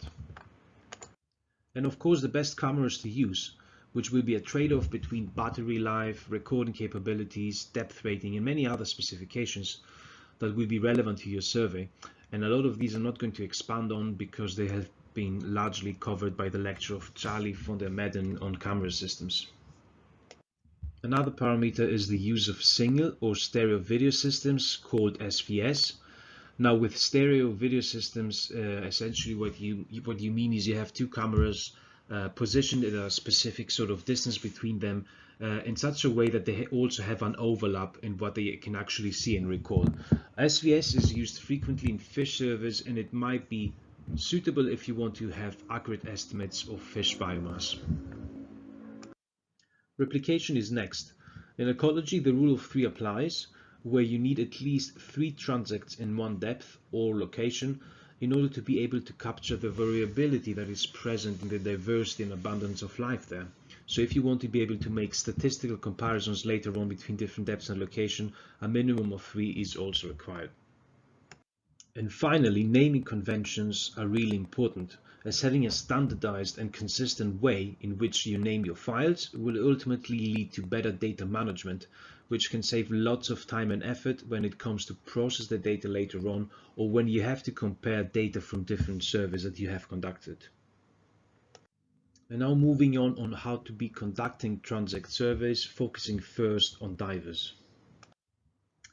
And now, of course, there are a lot of pros with conducting transect surveys with divers. First of all, they're flexible. So it's much easier to decide on which location to go, or if something doesn't work out, then you can very easily sort of adjust depending on the prevailing conditions of where you go and survey. They're much quicker compared to submersibles and operated vehicles, which have very logistically complex operations. The surveys can be conducted much closer to the bottom, so you get very good view of the organisms, and a much sometimes better sort of taxonomic identifications are possible from footage obtained with divers. And the collection of samples, which is very important for any biodiversity survey to sort of verify what you see in your images, is much easier being done with divers compared with the other methods. Of course, there are some drawbacks. First of all, you do require trained divers, and in fact you require divers that are specifically trained to conducting transect surveys. The major sort of drawback is also depth limit. With scuba you can go up to 30-40 meters deep, and with technical diving you might be able to go 100 meters, maybe a little bit deeper. So if your aim is actually going in survey environments that are below the depth, then obviously divers is not something that you can be using. And another sort of major drawback is safety, because it's not suitable for remote locations where you do not have access to sort of hospital treatment if something goes wrong. So it's sometimes not possible to do this if you're conducting surveys in a very remote location. Now, there are many pre-survey considerations before you conduct a survey with divers. There is this paper by Goetz et al. In 2019 which lists a lot of different considerations, and I would advise if you're conducting diver transect surveys to have a read on this paper. Two that I sort of highlighted, which I think sort of are really important. One of them is when you're recording, when you're doing the survey, always making sure that all of your cameras have the correct settings and they are consistent. So for example, if you're shooting in HD and you want specifically 60 frames per second, be sure that you also have checked this before you start, so mistakes can very easily happen, and then it might affect your analysis later on. And another very important step is clearly film the metadata. So metadata is anything from latitude, location, date, which is specific to that transect survey. And then when it comes to during survey considerations, again, a lot of them are being listed on that paper, Goetz et al.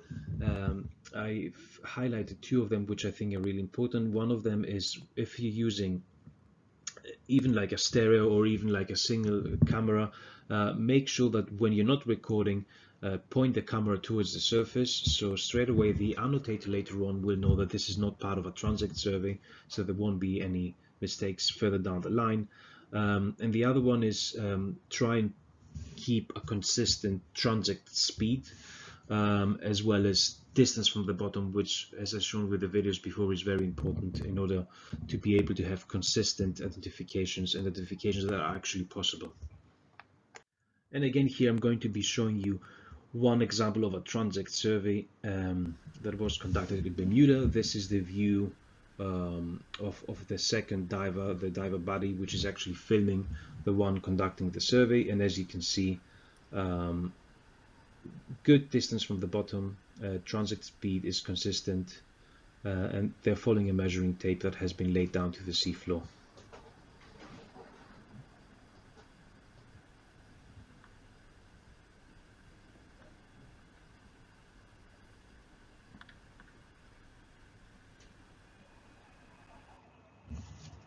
And here is another example of a diver-based transect survey, this time from the person that is, the view is from the person actually conducting the survey. And as you will see, as soon as I play the video, you will see that they're flashing their hand in front of the camera, which essentially is an indication that this is the transect start. And then next thing, the computer with all the information, the metadata information that again that I mentioned before, which shows the location, the date, latitude and longitude of that particular transect survey. And again, as you can see, the speed is fairly slow. So if you were to take a snapshot of from that video, you would be able to identify all of the benthic organisms and try to maintain that constant and consistent distance from the bottom. So all that before concerned the transect surveys conducted with divers, and then we're moving on to the submersibles. Again, there is a number of pros and cons related to transect surveys conducted with submersibles. One of the major sort of pros is you can survey much larger areas compared to what you can do with the divers. You can access much deeper and remote habitats. You can study complex areas, topographically complex areas, maybe where currents are a little bit stronger, which would have been impossible with divers, for example. And if you're conducting them and you have the person sort of being present during the survey doesn't necessarily have to be a taxonomic expert. So it's good also to be able to sort of have younger scientists conducting a transect survey so that they gain experience in that. You can make a lot of life history notes as you are on as you are conducting the transect survey. Of course, later on I'm going to be talking about what you should be doing during the survey. So there is so much you can actually add in terms of life history notes, but it's important to do that when you get the chance. It's a unique experience as well. So it's very different from actually see something from a TV screen, and very different from actually being in the submersible and be able to witness that environment real close. And because of that, it's a really effective public engagement tool. So if you have someone who's a journalist or who's like a policymaker joining on the submersible during a dive, it would be a very effective tool of trying to actually get the message across about the importance of the oceans and why we should be protecting them. Now, of course, there are some cons associated with submersibles. They are expensive. In most cases, they are prohibitively expensive. So it's not something that every institution has the means of being able to do. The operations are logistically very complex. So there is a lot of time before and after the actual transect survey that has to be spent in making sure everything is being done in a safe manner. And of course, the collection of samples is not as easy to do as with the divers. So that can take also much longer, and it might also require a separate dive with the submersible in order to be able to collect the samples. Now, in terms of pre-survey considerations, the first and most important step is you have to assess the bathymetry via multi-beam, for example, in order to be able to formulate a dive plan of where it is safe to be actually able to dive. And then once you have determined that, the next step is making sure before the submersible leaves the surface of the deck from the ship where you are and goes into the sea, making sure that your cameras are of course attached on the submersible. I'm sort of mentioning that because a lot of things happen before the submersible is being launched, and sometimes small sort of mistakes like this can happen. So making sure your cameras are attached, they're fully charged if they're not internally powered by the submersible, and making sure that you have the correct settings. Now, this was the same as with the divers as well, making sure that the resolution, the frame rate, the white balance settings are already there, and that they are consistent if you're using a stereo video system, for example. Another important thing is to try and place a clipboard, the dive plan, the data sheets where you will be recording, the pencil, water bottle, and all these other things that are necessary for the co-pilot of the submersible in well advance from the deployment. And of course, think about what other data you can collect. So the submersible will already go down at these depths. What other sensors might you be able to attach on the submersible that might be, for example, able to measure some physical properties of the water column, like temperature, salinity, or conductivity? So it's worth putting those extra sensors with the submersible if you can. Now, some during survey considerations, one of them is submersible speed. Whenever possible, try and talk with the pilot and ask them to maintain a constant speed. Now, in some cases, of course, that might not be possible, but at least try and maintain it as constant as possible. The same for the distance from the bottom. Try and maintain a small and constant distance from the bottom, unless, of course, it's dangerous or for the submersible to do so. Try not to get distracted by charismatic megafauna. I know that this is sometimes tricky to do, especially if it's one of the first time going in a submersible and you're sort of witnessing all the different sort of wonders of the ocean.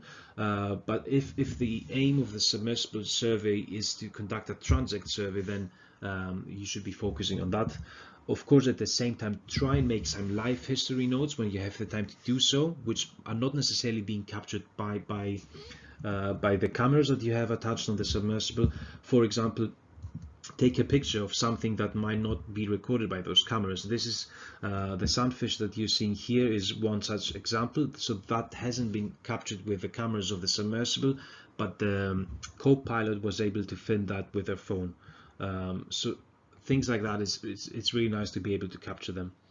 And also try and record anything that was out of the ordinary during the transect survey. So for example, if you had strong currents and that made the submersible stop from 1 minute, or you had to switch direction because of the currents being too strong and sort of coming opposite to the submersible, note that down. This would be very useful to the annotator later on. So if they suddenly see that the submersible switched direction and they read the notes, they will be able to identify why that happened. And they didn't think that, oh, maybe it's the transect stopped or something different happened. Another very important one before we finish with this slide is recording the start of end times of transect. So this is really important for the annotators later on to know which part of the video they should be analyzing, and where possible, timestamp the videos or try and georeference them via USBL to be able to later on make your life easier in terms of subdividing or measuring the distance of the transects and combining different video data outputs with bathymetry and for further modeling. Now this is an example of sub-based transect survey. As you can see, you have two laser dots which are always a predetermined distance apart, and this will help you to sort of scale organisms and try and identify how long or big they are. As you can see, there is a constant speed, but the distance from the bottom and sometimes cannot always be kept constant, and that is because of the varying topography. So you will have those small variations in terms of how far away from the bottom you are, but this is fine if it's not like a huge difference between being very close and very far. And finally, we're moving on to the transect surveys conducted with a remotely operated vehicle. And then moving on to some of the pros and cons on conducting the transect surveys with ROVs, you will notice, of course, that there is a great overlap with submersibles. So anything from being able to study large survey areas, being able to access deeper and remote habitats, or topographically complex areas, for example. And it's also a great tool for public engagement because you have a lot of that imagery that can be communicated with non-scientists. And the person who's actually together with a pilot of the ROV does not necessarily have to be a taxonomic expert during the survey. So it's again a great sort of way of trying to involve the younger scientists as well who want to learn how to conduct ecological surveys. So some of the cons: it's expensive. Of course, it's not as prohibitively expensive as the submersible, so it's a sort of financially easier option to use for a lot of institutions. It's logistically complex. And again, with comparison to the divers, it's more logistically complex. With comparison to the submersible, it's somewhere in between. It's less logistically complex, and the collection of samples is again more difficult, much similar to the submersible again. And then again, pre-survey considerations similar to those with the submersibles. You have to assess the bathymetry in order to be able to formulate a dive plan where it's safe to operate the remotely operated vehicle. And as ever, you have to make sure that your cameras are attached, fully charged if they're not internally powered by the ROV, and they have the correct settings. And you can see here me on a ship off some island in Seychelles, trying to make sure that all the cameras are attached and they have the correct settings. And of course, try and also include other sensors, attach other sensors on the remotely operated vehicle that will be able to measure other parameters. For example, physical properties of the water column. Now, during survey considerations, making sure that the ROV has a consistent speed, that it has a consistent sort of distance from the bottom. And again, as with the submersible, try not to get distracted by charismatic megafauna and try and record everything that was out of the ordinary during the survey. Of course, recording start and end times of transects is really important. And again, if you can timestamp your videos and georeference them via USBL, that is also really useful later on. Here I'm going to show you an example of an ROV-based transect survey. This has been conducted by Schmidt Ocean in Ashmore Reef in Australia during the Australian Mesophotic Coral Exploration Cruise in 2021. You can see this is sort of the typical view you have when you conduct an ROV survey. You have indication of the altitude, sort of the distance from the bottom, the depth. This is a bit lower than mesophotic depth at 180 meters, and you can see some sort of classical wire corals here and different sort of sponges attached to the bottom. And of course, some universal now post-survey consideration, irrespective of if you're doing this with divers, submersible or ROVs, is the data architecture, so the naming convention you will be using for your files, videos or images, and of course your folders where they are contained. And I think I already sort of touched on that on a previous slide. For example, this is an example of what we have been using in our expeditions. If you have a video file, then the naming convention would include the gear with which it has been collected, so subs or ROVs or divers, then the dive number from that particular expedition, the location where this video was taken, the site within that location, the camera number, so if you're using multiple cameras, then you can separate them by 1, 2, 3, 4, and it goes on. And then of course the movie number within that camera, because usually cameras sort of record videos in chunks of 10 to or like 17 minutes. Now, if you want to create a morphotype catalog, you have to take screenshots from your videos. So in order to be able straight away with one file to be able to tell where that animal was seen, you can use a naming convention again, following what you had before. Only in this occasion, you would be adding the time within that video file where that screenshot was taken. Another very important post-survey consideration is to try and find the start and end time of your transects. This is very key and important to be able for the annotators later on to try and understand which files they have to analyze. And of course, one thing that you should consider be doing if you have the time to do that is scan your footage. So try and create morphotype lists as soon as possible, and this will be able to guide the next surveys that you will be doing. And this is an example of a morphotype list and how it would look like. And this, of course, this is just sort of a template that we have been using for Seychelles in particular, but there might be other ways, of course, of doing that. And with that, I'm at the end of my talk. Here I'm just sort of providing two additional resources for additional reading. One is the gossip paper that was published in 2018, and which lists some of the parameters that you can be measuring when conducting an underwater survey. And the gossip technical guide provides some information on how to be actually measuring those parameters. I think for this particular talk, the most relevant chapters are chapters 8 and 11, which focus on how to survey the epibenthos and the seafloor composition respectively. And with that, I would like to thank you for listening, and if you have any further questions, I will be more than happy to answer them during the live Q&A session.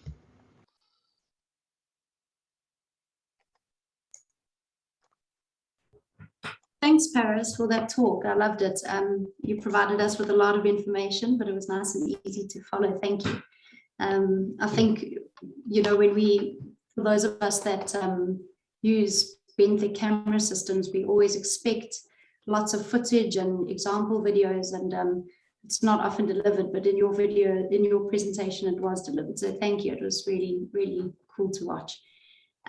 We did have one question that did come through.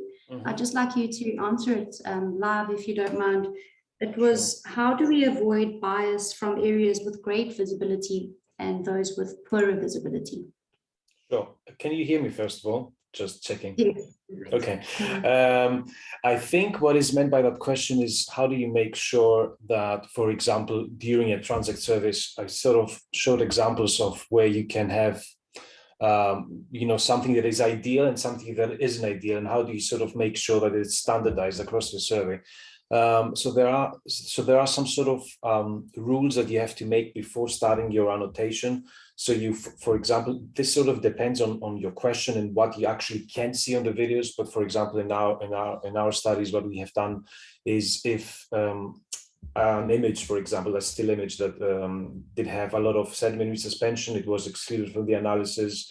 If it was above a certain sort of distance from the bottom, in our case, we decided it was 8 meters, then we excluded it as well from the analysis because we couldn't see much. If it was too close to the seafloor, so for example, like less than 1 meter, then again, we also excluded those because they were too close. So you could see a lot of detail, which you wouldn't be able to see in the ones that were sort of 7 meters away from the seafloor. So there are these sort of additional sort of criteria which you can put while you're doing your analysis, which make all the measurements you make fair in a way, sort of, and you can sort of standardize them.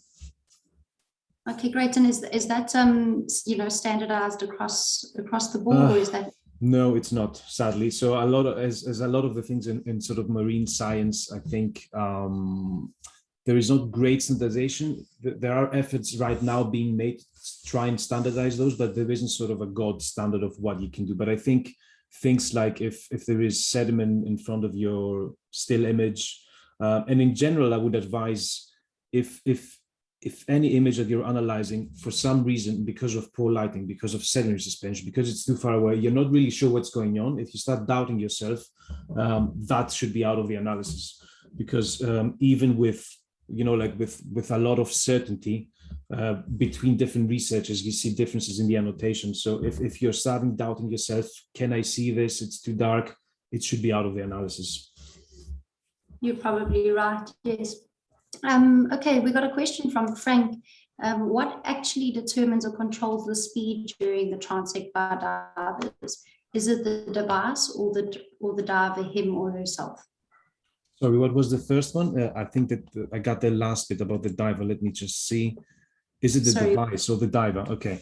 I think it's the diver themselves. Obviously, this is better said than done, because if even if you're an experienced diver, maybe the conditions are not ideal, so maybe the transect speed might get affected by currents and so forth, but it should be determined by the diver, I think, themselves, and also depending on what you want to do. So if, for example, the purpose of your analysis is to identify fish, which usually happen using a video rather than still images, then you can go a little bit faster. Although, like you know, like the slower you go, the better it is later on for the analysis. But if you want specifically to take frame grabs from a video, then you should be definitely going slow, because if you take a snapshot from a running video, then the quality sort of decreases straight away.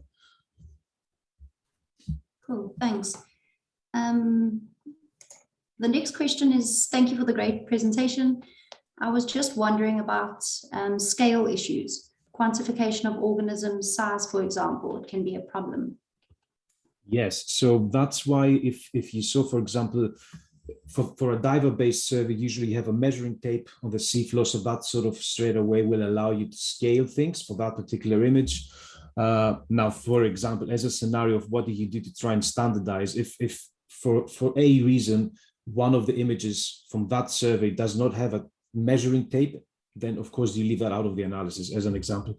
Then if you do like surveys with ROVs or with submersibles, it's common practice to have the two lasers, which again sort of are like 20 centimeters apart or whatever you decide they want to be, and that gives you an indication of scale.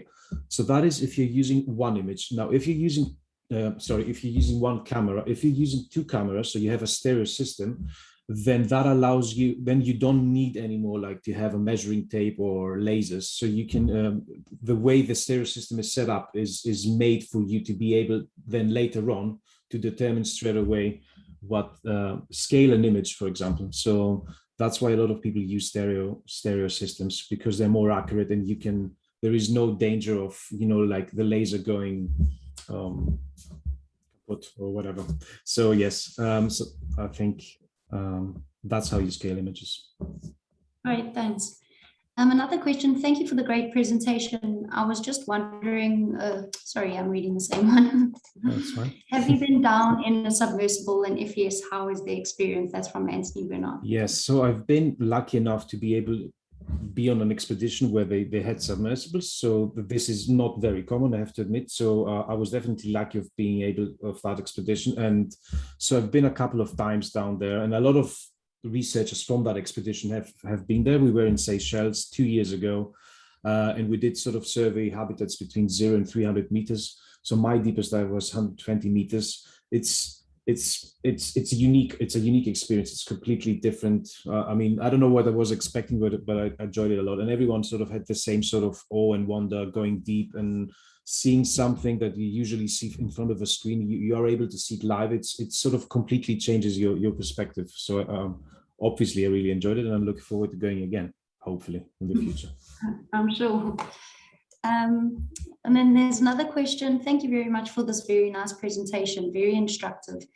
Conducting scuba transect surveys in a minimum of 3 replicates, example 3 transects 20 meters long, may be time consuming and practically different under 30 to 40 meters depth. Given this time limitation for technical divers at mesophotic depths, would you suggest conducting video transects with reduced number of replicates, or not putting the tape at the bottom? In this case, would you rather favor a high number of random photo quadrats? Now, I have to admit, I'm not an expert in technical diving, but I know that in Bermuda, for example, a lot of the transits that we have obtained were conducted by sort of like special sort of technical diving team, and they were doing it between sort of 30 and 90 meters. I think they didn't have enough time to conduct replicates, like 2 or 3 replicates. I'm not exactly sure how they sort of managed to do it. Maybe like they could spend more time in those depths. Technical diving can be quite expensive, maybe not as expensive as using an ROV, for example, but this is one of the reasons why, for example, in Seychelles, we opted to go for not conduct sort of the deeper surveys where you could do it with technical diving, but we decided to do it with an ROV, for example, or a submersible. Obviously, submersible is expensive, I get that, but maybe an ROV for the deeper depths is actually easier because you can spend much more time down there. So I don't think technical diving is really like the way forward, according to my opinion. It's more like if sometimes it's good because a lot of people sort of want to collect samples. So for that, it's quite good. And there is a team based in the US, which are doing sort of crazy technical diving surveys up to 150 meters deep. But I think that's very rare, and it's logistically quite complex, and you have to have a decompression chamber on board and all these things. So yeah. So I don't think there is one answer for this. It's like depending on your logistics, the funding you have and everything. Yes. Yeah. Then just from me, I was just wondering, in your talk, you said the submersible speed should be kept constant, or as constant as possible. I would have expected that to be quite simple with the submersible. No, it isn't actually. Not at all. So the reason why it isn't simple, first of all, obviously, if you're in a submersible, you have the pilot obviously doing everything. So you're just sort of like the co-pilot, and whatever they say is what you should be doing up to a point. So because they are sort of responsible for your safety and everything, if for any reason they can't go at a certain speed, maybe the currents are too strong and coming from an opposite sort of direction, and they have to slow down, they might even, in some occasions, they might have to stop, and you have to sort of wait for 2 minutes and then sort of start again. That's all part of the game, I'm afraid. So as long as you make that, as long as you note that in your sort of like transect sheet, and you know the annotator later knows that, it's fine. But it's very rarely that you will be able to maintain a very constant speed constantly. At least in Seychelles, currents were always strong, and it was a bit of a struggle. Yeah. Interesting. We got to answer these quite quickly, but from your experience, what time is favorable to conduct a survey under dive? Is it during the day or even during the nighttime? I think during the nighttime, at least for the submersibles and the ROV, might be the ROV not so much. For the submersibles, it's more dangerous because then you don't have good visibility. So it all has to do with the logistics of the submersibles, how they communicate with the ship. So I think in general, day is easier, but of course ROVs can be deployed very easily during the night. And then the next one, quite quickly, is from Luther Adams. What is the greatest water current speed at which you have performed an ROV transect? I'm not sure exactly of the actual speed, but I remember it was very tricky deploying the ROV in Seychelles. In a lot of occasions, the ROV was sort of lowered down in the water column, and then currents were too strong, and we had to sort of take it up again. So it was most of the cases that was like the story there. I'm not sure, sorry, about the actual speed. Probably the ROV pilot would know these things much better than I do. But it's tricky. It can be tricky. Great, Shem. Thanks so much, Paris. Thank we you. really enjoyed it. Thanks. Thanks. Next up, we're going to be having some training videos. We've got one of the drop camera and the other of the ski monkey benthic camera systems. These videos were produced by Octopi Africa and Array Media, together with researchers and technicians from the DFFE, SCION, SCIAB, and UKZN. A number of presenters will be available for questions after the videos. I'd just like to mention that before we start the video, if you are interested in the French interpretation of the training videos, they will air at 12:30, so that's at the start of the lunch break. But for now, we are going to watch the English version. Thanks so much.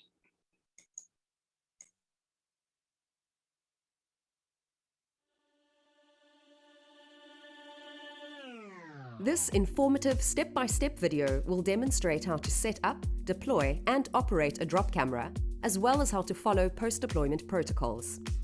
First up, the system's design. Drop cameras are simple, frame-deployed systems of various configurations that are designed to take photographic still images or videos of the seafloor. These tools are non-destructive and can go to beyond scuba depths, making them ideal for quantifying macrobenthic assemblages along a range of gradients. Different designs are available for operations off of both small and larger research vessels. In this training video, we will be covering the specifics of how to set up and operate a light-duty type drop camera off a small boat for coastal research. It's a simple, locally built construction consisting of a stainless steel frame with a downward-facing GoPro camera that sits inside a customized pressure housing. The pressure housing is depth-tested to 320 meters. The drop camera has a pair of rechargeable battery-powered strobe lights mounted on either side. These are dive torches that have a depth rating of 100 meters. It also has dive lights that go to 300 meters. The height of the frame is about 85 centimeters and the square foot is 60 by 60 centimeters. This makes up the photo quadrant. The frame is painted black or wrapped with black tape so that light does not reflect from the stainless steel. The whole system weighs about 63 kilograms and is deployed from the boat using a capstan winch. Extra weights are added to make deployment easier, particularly in regions with strong subsurface currents. It allows for the attachment of a wing or rudder, which is sometimes useful in keeping the camera upright as it moves through the water column.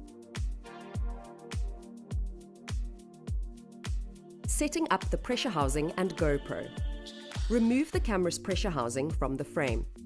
Make sure that the O-ring seal of the pressure housing is clean and lubricated with a small amount of silicone grease to prevent leaks and minimize the amount of moisture buildup. Be careful when removing the O-ring, ensuring not to damage it. Using a piece of cloth or roller towel, wipe the front lens of the GoPro to remove any residual dirt or dust. Label each SD card with a number and make a note of the number of the SD card that's inserted into the GoPro. In this way, if the SD card is changed during operations, you can keep track of where your data has been stored. Check that there is sufficient battery life by looking at the bars and that there is an empty or formatted SD card inserted into the GoPro. It's very important that you make sure that the GoPro's internal date and time settings are correct. Without the correct time-date stamp on image files, it will be difficult to relate images to other metadata, such as GPS coordinates that are time-stamped by a GPS device or boat's navigation system. Set the GoPro to the desired recording settings. You do this by navigating to multi-shot, setting it to your desired settings, for example, every second, and pressing on. A red light will flicker to show that it is taking pictures. We end up with many pictures that we have to choose the best one from. Note that this rate of image capture can be reduced to, say, 1 image every 5 seconds if too many images are being recorded for the intended purpose. Now that the GoPro is ready, slot it into the lid of the pressure housing, making sure it's oriented correctly in relation to the molded insert or required field of view. Finding the best field of view can be established prior to at-sea use. To avoid moisture buildup inside the pressure housing, fill pantyhose with some silica gel or crystals, place it over the GoPro and secure it with an elastic band. Place the GoPro back inside the pressure housing. Line the lid up with the small locator pin that sticks out of the rim of the main housing to ensure correct alignment. Secure the two closing latches of the pressure housing with shackles, ensuring that the housing remains closed in instances where deployments can be rough or knocked against submerged rocks. Setting up the underwater torches. Underwater torches are required especially when deploying at deeper depths to ensure quality and accurate color in GoPro images, as the GoPro does not work well in low light conditions. Lubricate the O-rings of the torch housings to ensure a proper seal and avoid moisture buildup inside. Make sure to carefully remove the O-rings, ensuring not to damage them. Check that the batteries are fully charged. The torches are held by clamps on either side of the drop frame. The clamps are not as robust as the frame itself, so they can be easily knocked off. To further secure the torches, attach them via a chain to the frame. Setting up the temperature logger. Using a cable tie, attach the temperature logger to the frame. This may reveal where the temperature is an environmental variable influencing the distribution and abundance of the benthic communities we study. Make sure to preset the logger to record temperature every second. Using a weak link. If sampling rocky habitats, a weak link type attachment can be used. The end of the deployment rope has a stainless steel thimble spliced into it. This thimble is connected to the drop camera frame in two ways, directly connected to the crown via a weak link. This weak link is a heavy-duty cable tie capable of breaking under tension greater than the standard tension required to lift and deploy the drop camera. A second connection is made using a rated shackle and chain. The end of this chain is attached to a second shackle, which is mounted to the bottom of the drop camera frame. This ensures that if the camera frame becomes snagged between rocks, the weaker attachment point at the crown of the drop camera frame will break due to excess tension, and the frame will be retrieved via the second attachment point, being the chain connected to the bottom of the frame. Pulling the drop camera up from the bottom of the frame should dislodge it in the event of it getting stuck, thus increasing the likelihood of recovery. Conducting a risk assessment and writing up a checklist. Besides the weak link, we also consider sea and weather conditions when planning our field trips. To operate the drop camera successfully, the wind and swells have to be low, generally less than 10 knots of wind and a swell less than 1 meter, but be guided by your knowledgeable skipper. There should also be no strong undercurrents. A checklist is used to make sure that we have all that is required. For example, a spare GoPro if you have one, spare labeled micro SD cards and a container to place the used SD cards into. This ensures that you do not erase the data by accidentally inserting a used SD card into the GoPro. Fully charged GoPro batteries and torch batteries, as well as a container to place the used batteries into. This saves time in the field, preventing you from placing used batteries into your equipment. Silicone grease, roller towel, silica gel crystals, cable ties, a toolbox with spare shackles of various sizes, spanners and an Allen and Hex key, a medical aid kit in case of injury, gloves for the winch operator, data sheets and stationery, research or other relevant permits for the area you are targeting, life jackets, warm field gear, non-slip shoes and rations. Next up, at-sea deployment. For this section, please note that sample design is dependent on the research objective. Our sample design allows for long-term monitoring of benthic reef communities at a selected site. It is a grid system placed over a large stretch of granite reef with pre-selected coordinate points or stations at varying depths. We randomly sample a number of stations within each depth bin by replicating the number of drops in each station. This increases sampling effort, like the number of usable images, and ensures we have a good representation of the benthos. The species accumulation with sampling effort should always be checked for your own region or habitat type, as some areas will require a greater sampling effort to reach a statistically acceptable approximation of the species richness of the benthic community. The camera is deployed using an arm-like davit and electric capstan winch to lift and swing the drop camera over the side of the boat and to raise and lower it as needed during deployment. Let's move on to the pre-deployment checks. These are done just before the camera is deployed. Get the datasheet ready and necessary information recorded, like the number of the SD card. Check if the GoPro is on. There should be a blinking red light. Turn the dive torches on. Attach a buoy to the rope in case you have to leave the camera and retrieve it later. Double-check the connection of the thimble from the deployment rope to the camera frame. Next up, operation. Ideally, this requires a team of 4, a skipper, winch operator, deckhand, and scribe to perform the following procedures. A rubber mat is laid over the side of the boat to protect the pontoon from being damaged or punctured. During deployment, the rope should be kept in a constant vertical up or down position and slight tension maintained. When the camera lands on the seafloor, slack in the deployment rope will be noted, and a small amount of excess rope is paid out so that the camera can settle. Too much slack is a safety concern for the skipper, who should ensure that the deployment rope is not in danger of getting caught in the propellers of the vessel. Once the camera lands, the bottom time is recorded and the camera left to record the images. How long the camera is left at the bottom depends on the substrate you are working on. If soft substrate, as opposed to hard, a longer bottom time, 30 to 60 seconds for example, allows for the sediment to settle. Between replica drops, the camera is lifted approximately 1 to 2 meters off the bottom, while the skipper or currents move the vessel whilst staying within the general coordinate of the station, and then it is dropped again and the process continues until the desired number of replica drops has been reached.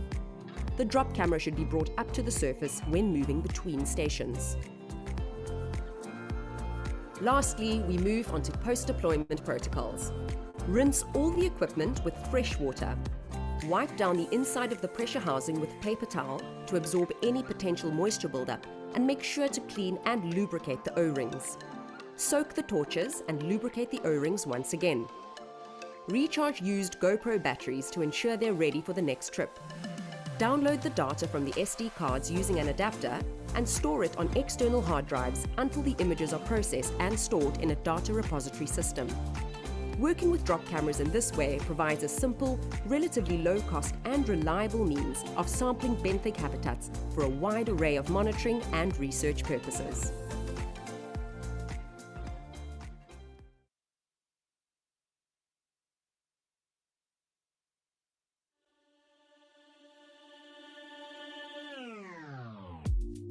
Working with a towed camera allows for efficient benthic sampling. This informative step-by-step video demonstrates how to set up, deploy, and operate a ski monkey camera, as well as how to follow post-deployment protocols. First up, a system overview.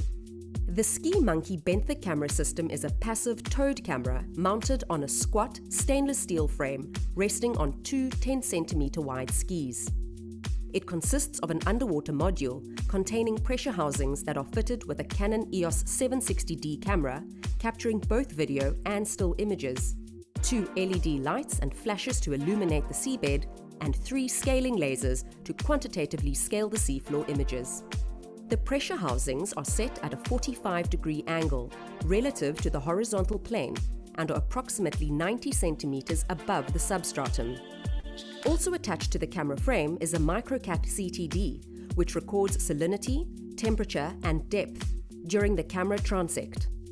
An additional sensor is attached to the frame for collecting dissolved oxygen data. The Ski Monkey is powered by a rechargeable battery bank and weighs approximately 450 kilograms. It's capable of sampling up to a 700-meter depth. Therefore, its deployment requires a large ocean-going research ship with a scientific winch, A-frame, and steel conducting cable. Being a passive system, there is no remote control over its precise movements, but electronic control of the camera, light settings, and live feed of what the camera sees and senses is provided by a data connection over the sea cable to a ship-based control station. All camera, navigation, and science parameters can be controlled remotely via the Ski Monkey software application. Please note that due to operation via a sea cable, there is some lag in the communications from the Ski Monkey to the ship-based control station.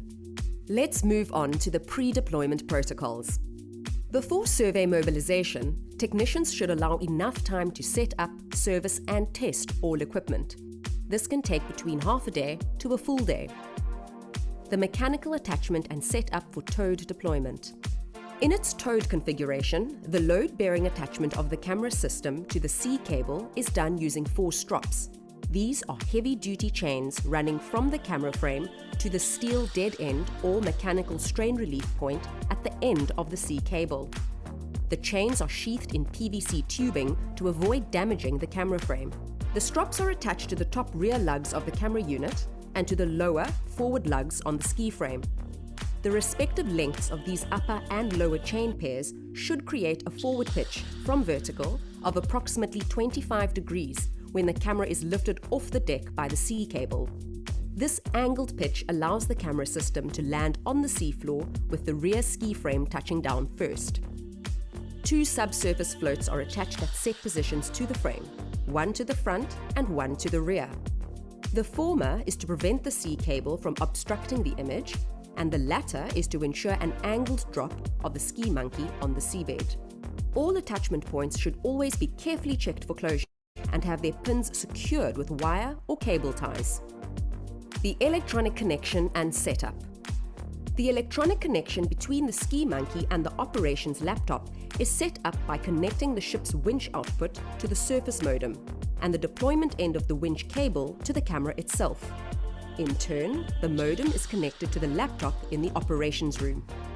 The conducting cores at the deployment end of the C cable will have an appropriate pigtail with a matching underwater connector that plugs into the ski monkey bulkhead.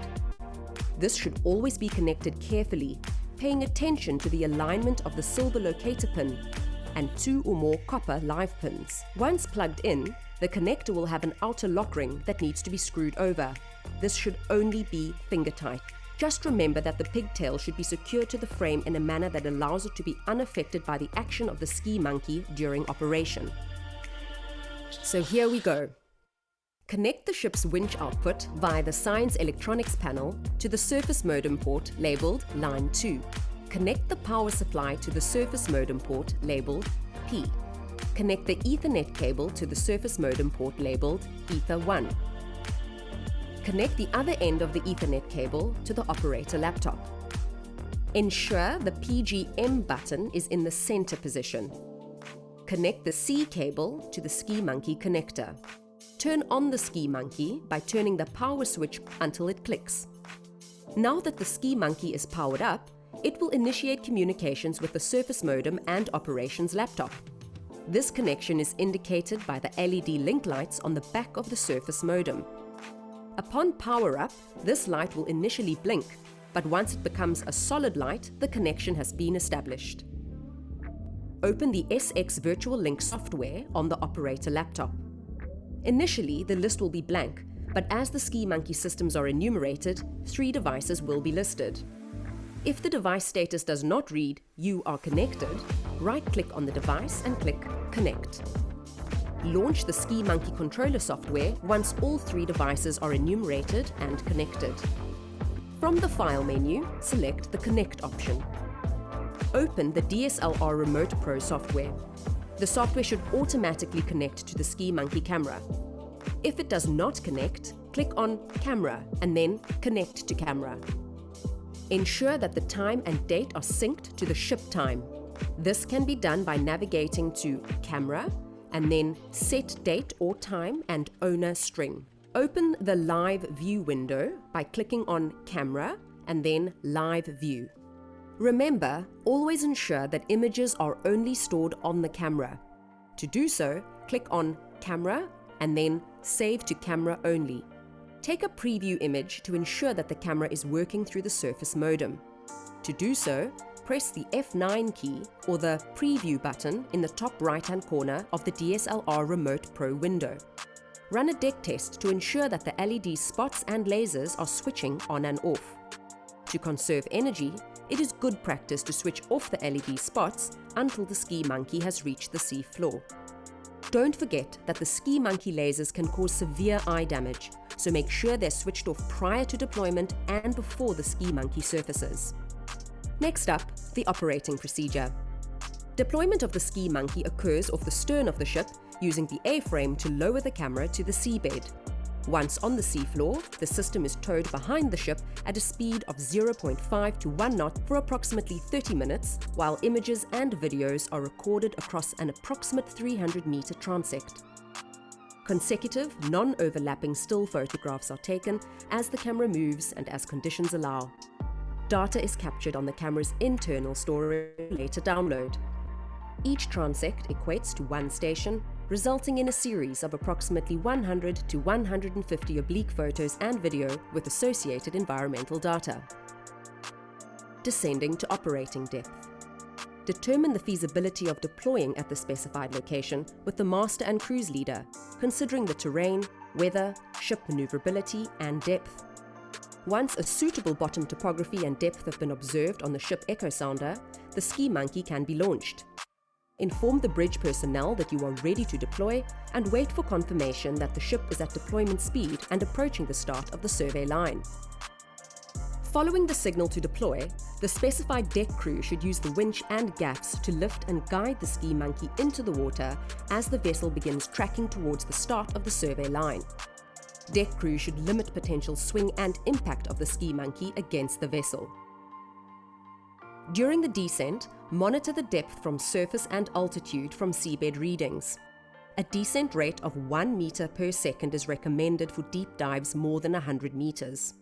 Note that the altitude from the seabed reading, recorded by the ski monkey altimeter, will start to give consistent results when the ski monkey reaches an altitude of 50 meters above the seabed. When the ski monkey reaches an altitude of 10 meters off the seabed, slow the descent rate down to 0.3 meters per second. Switch on the laser and light modules by selecting the lasers and lights checkboxes in the lights and power control group box. Once landed, inform the vessel master and winch operator and continue to spool out some cable to compensate for the ship's heaving. To take still images, adjust the camera settings and focus using the DSLR Remote Pro interface. It's recommended that the manual focus mode is used initially to force correct focus on the seabed. Adjust the focus in the live view window by using the arrow buttons. Once the live view image is focused, take a preview image and wait for the results to upload. Repeat this process until the desired results are achieved. To take high-resolution still images, click the Shutter Release button in the DSLR Remote Pro window. Use either known manual exposure settings or auto exposure. If the substratum is undulating or uneven, it's advised that you use the autofocus setting. To record videos, enable video mode by pressing the Video button in the Live View window. Next, click on the Record button. A timer will start to run showing the recording duration. Autofocus is enabled throughout the video transect. Still images can be taken while a video track is being recorded. To stop recording a video track, click on the Record button again. To go back to still image capture mode, close and then reopen the Live View window. Moving on to operating speed, cable management, and the start of the scientific transect. Once the exposure settings and focus are set, the vessel should move off at 0.5 to 1 knot. This speed is largely dependent on swell, current, wind, and substratum type. As the cable slack is taken up, keep watch on the live feed for cable behavior and initial camera movement, as the camera may have landed facing in the wrong direction. If this happens, haul in the cable until the camera is a few meters off the bottom and attempt to land the camera again. Once the camera begins to move, pay out cable at a speed of 0.15 meters per second until the desired length of cable is extended. The cable out length for a 45-degree towing angle can be calculated by dividing the sounding by 0.57, but should be adjusted according to conditions and ship speed. As soon as the camera movement has stabilized and there's no significant hopping, make note of the time and ship position on the deck sheet and begin the scientific transect. Images and videos are captured according to the science objectives. Once the transect is complete, engage the master and winch operator for retrieval. Don't forget that the towing speed may need to be adjusted to suit sediment, substratum, and ocean conditions. Keep in mind that towing speeds greater than 1 knot can affect the usability of video due to blurring. Again, the towing speed used should be recorded on the deck sheet. Let's move on to surfacing the camera. Before surfacing, switch off the laser module and LED lights. Once the ski monkey is within approximately 20 meters of the surface, inform the vessel master and crew. Once the system leaves the water, and as soon as it's safe to do so, the crew should grab hold of the ski monkey using gaffs. Next up, data retrieval. Footage collected during a dive can be downloaded via an Ethernet connection directly to a laptop. To connect the USB download, plug the Ethernet side of the fast download cable into the network port of the relevant computer. Locate the download port dummy plug on the ski monkey bulkhead and remove it by loosening the locking sleeve. Carefully plug in the fast download cable, being extremely careful to line the pins up correctly. On the operator laptop, if open, close the DSLR Remote Pro application, the Ski Monkey controller software, and the SX Virtual Link software. Wait approximately 1 minute and reopen. In SX Virtual Link, once the camera status reads "You are connected," open the camera folder by clicking on Computer and then Camera Memory Card and copy the footage across to the laptop. After all the footage has been retrieved, the camera memory card can be cleared via the DSLR Remote Pro application by clicking Camera and then Format Memory Card. However, we recommend backing the data up on 2 hard drives before formatting. A text file is generated for every deployment. This file contains all CTD data as well as GPS data if a GPS was connected to the field laptop. Additional data such as altimeter, battery voltage, and system status are also saved. The file is available in the data directory of the Ski Monkey controller software on the operator laptop. Download this file and store it in an appropriate folder. Don't forget to reconnect the dummy plug to the fast download connector so that it's prepared for the next dive. Lastly, we address the post-deployment protocols. Between deployments and overnight, the Ski Monkey should be put on charge. All attachment points and the deployment cable should be checked for damage, all components rinsed with fresh water, and the mini CTD flushed and cleaned with Triton X solution. This will leave the equipment ready for safe redeployment and in good operational condition to maximize research objectives while at sea.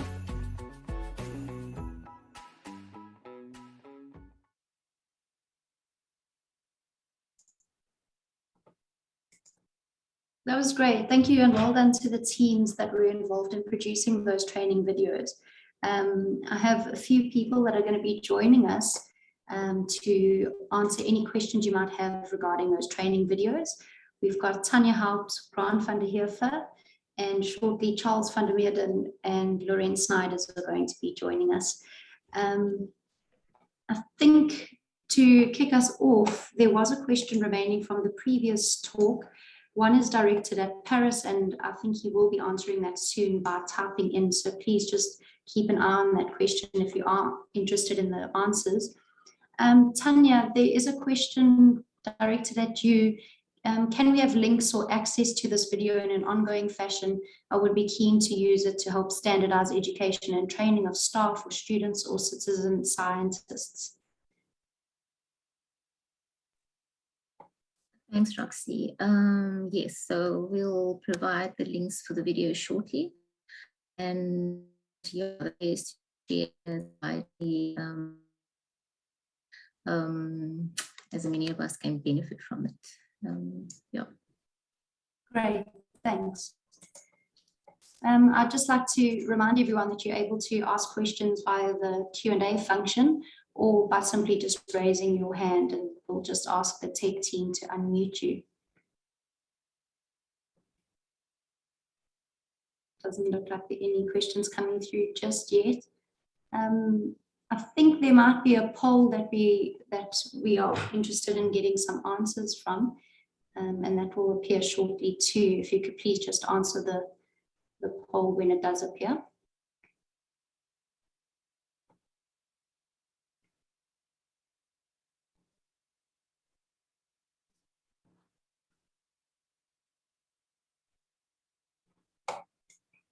It should be on your screen now.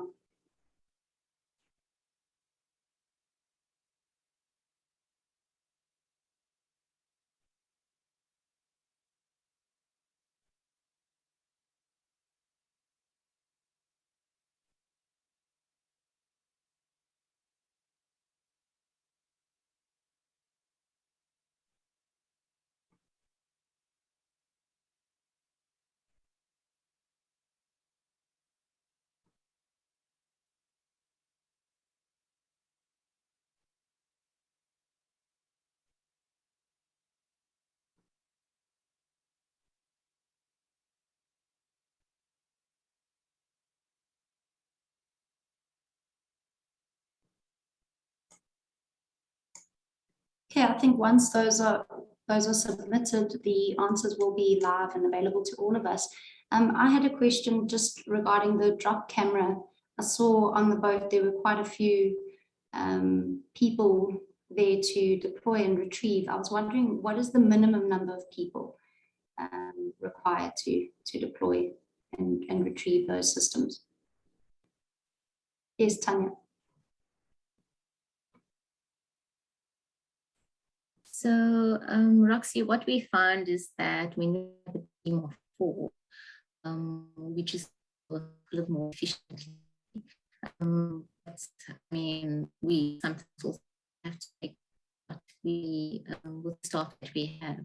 So we have a skipper, we'd have a scribe, and then a winch operator.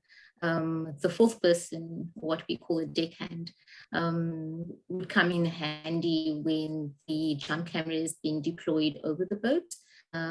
So it allows the winch operator to safely operate the winch without having to sort of and bring the drop camera in. So I would say minimum 3. We've done it before.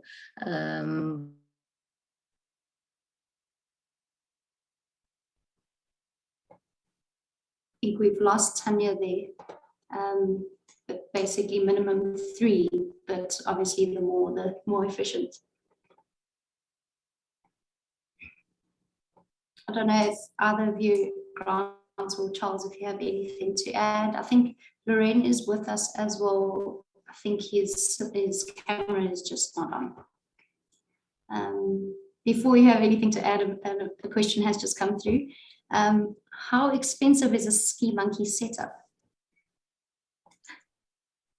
I don't know if Charles wants to answer that or Grant. Just remember to unmute. Charlie, can I pass that question on to you, because I know you were instrumental in the procurement of our system. Sorry, Charles, I think you just need to unmute yourself there. Thanks. Of course, sorry. Yeah, I was involved with that from quite early on, but I remember that, you know, that's in the order of hundreds of thousands of rand. I don't remember the exact amount, but I suppose, you know, we're talking over 500,000 rand at least to you know, that's something that's fabricated and built. The frame and everything was custom designed, and the pressure housings and all of that were also manufactured for that camera. So you can get off-the-shelf equipment that I think would perhaps be cheaper, but it depends, yeah, what, you know, exactly what you're wanting to do and how deep you're wanting to work. So, you know, you can probably bring those costs down if you're not wanting to work as deep. I know that there have been several, shall we say, yeah, like lower cost, slightly more do-it-yourself kind of setups using, you know, for instance, GoPros and stuff. But with that one specifically, it was an expensive piece of equipment. I mean, it is large. So, I mean, that's, you know, it's like a, whatever, 400 kilo piece of equipment. So yeah, hopefully that gives some idea. Thanks. There's another question. I think let's stick with the ski monkey questions for now. Does a ski monkey setup have a specific lifespan, or do the various components all get serviced and replaced regularly due to different individual lifespans?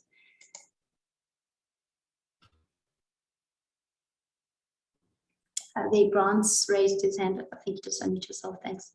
Okay. Yes, it's quite a hardy system, but we do service the system before every deployment and after every deployment. And there's just obviously some wear and tear that we need to look at, like rust and any damage to the frame that happened during the deployment. And then as well as we also try to keep up to date with the latest tech. So the type of cameras that we use, we try to update that regularly so that we can obviously get the most out of every sampling event. Okay, great. And then whoever's able to answer this question, if you could just raise your hand. What was the main or recurring difficulty you met at deploying the drop camera during your benthic surveys? I think Tanya is able to answer that.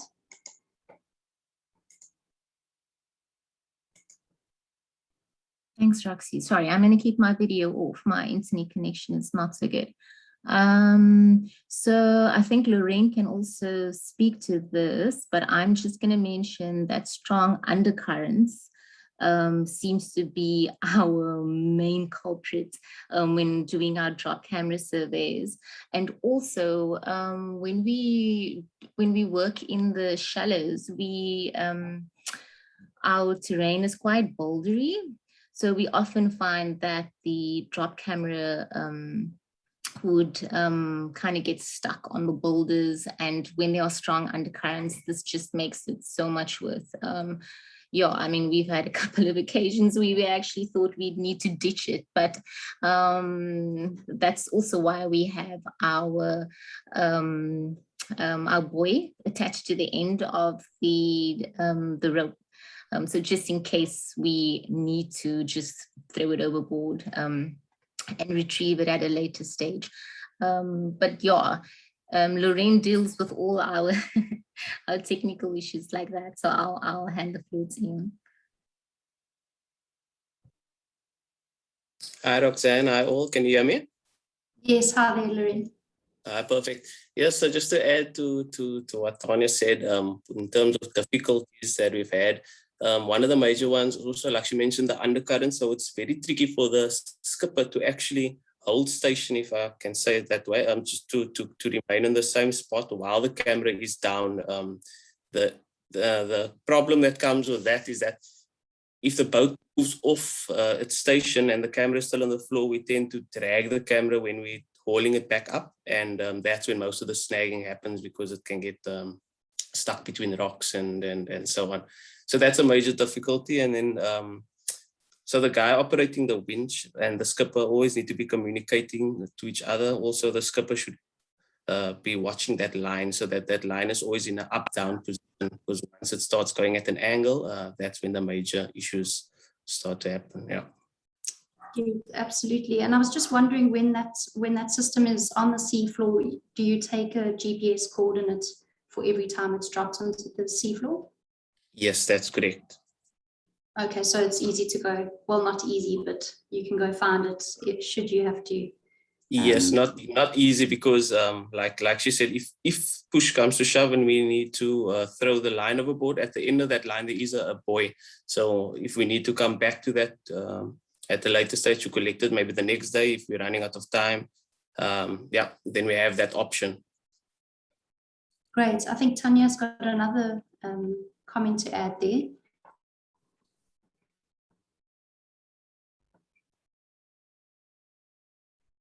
Sorry, Roxy, I think I just put my hand on mistake.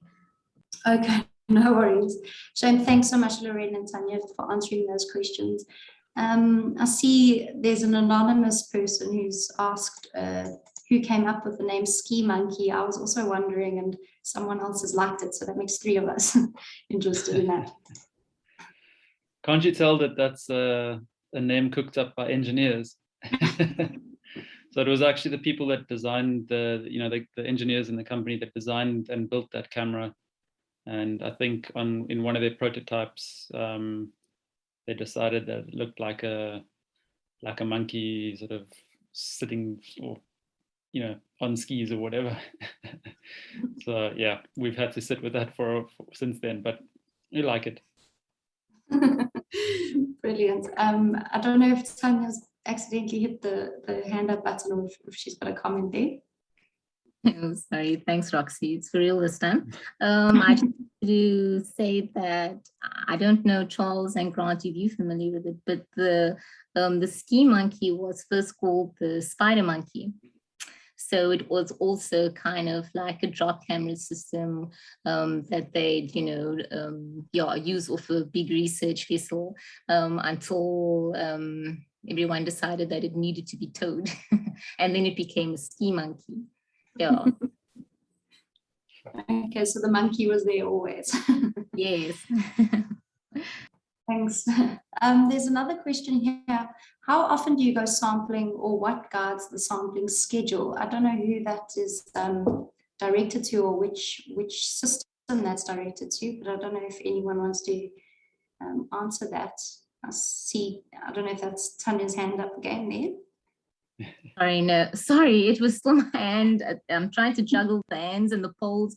But I mean, I can answer that. For the drop camera, what we try and do is our biannual surveys at the beginning of the year. So we have one field trip and then again at the end of the year. So these can be up to like a week long. And then of course for the ski monkey, it's whenever we have a specific project or survey that we want to undertake. So, and that's when we would sample. So if it's a specific area with a particular question that we're asking, yeah, I hope that answers the question. And I'm just going to share the results of the poll quickly, so just a heads up. Okay, sure. Anyone else have anything to add on that question? Yeah, I think that, sorry, go for it, Grant. It's more really, I was going to say it basically relates to your presentation. Yes, from our side, we also, it's obviously depending on what projects we have ongoing, but we normally go out about twice to thrice a year. So we have a long-term monitoring site off the West Coast, and then we have another one, which is one of Charles' projects of the subantarctic islands, where we go every second year, and we also have fixed sites that we go monitor there. So yeah, it's all dependent on the projects, and whoever wants to use the platform, we go out and we assist with that. Great. There is another question. Great work in explaining these different sampling techniques. So well done to the team again that put together those videos.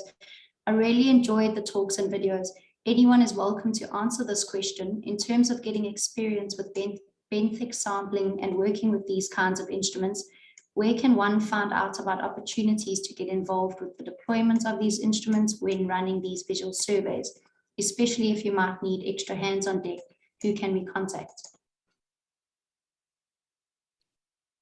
Anyone? Well, I think I'll just chime in that we often do need help. I don't think that there's necessarily a specific one point of contact, but certainly any of the people that have been involved here, certainly myself at least, we're pretty much always looking for students and people that just want to get experience, so where we need help in the field. So I think it would be a matter of just looking who's involved in the particular kind of work that you're interested in, or working with a particular instrument and getting in touch.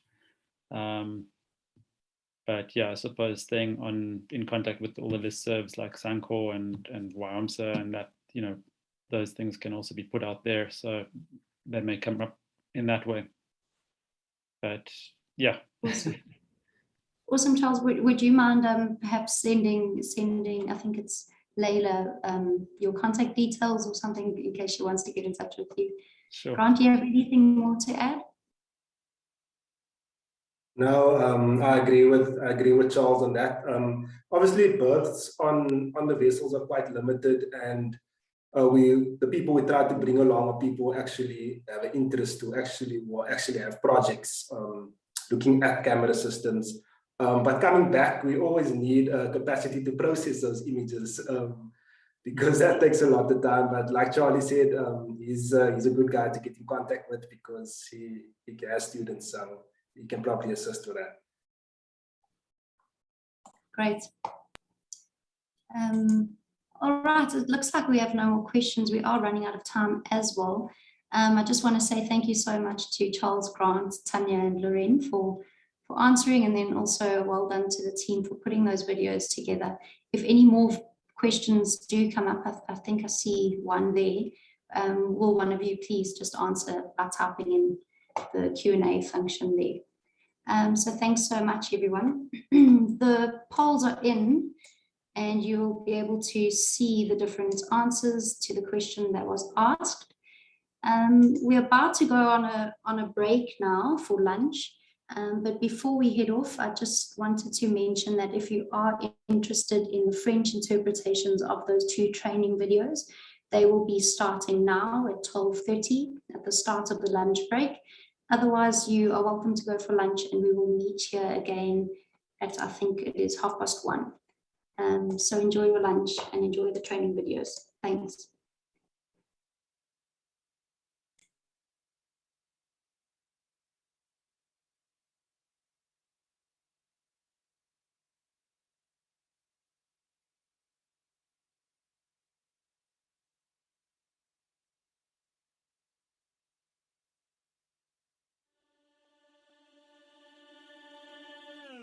Cette vidéo informative, étape par étape, démontre comment installer, déployer et opérer une caméra sous-marine lestée, ainsi que comment suivre les procédures post-déploiement.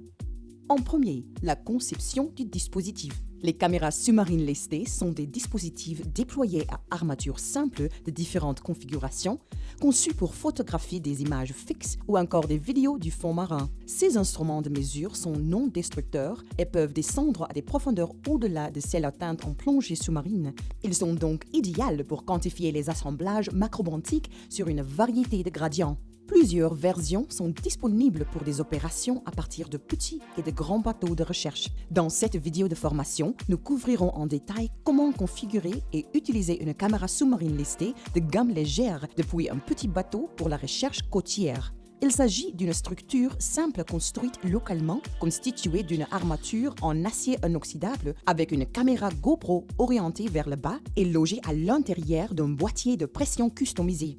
Le boîtier de pression a été testé à une profondeur de 300 mètres.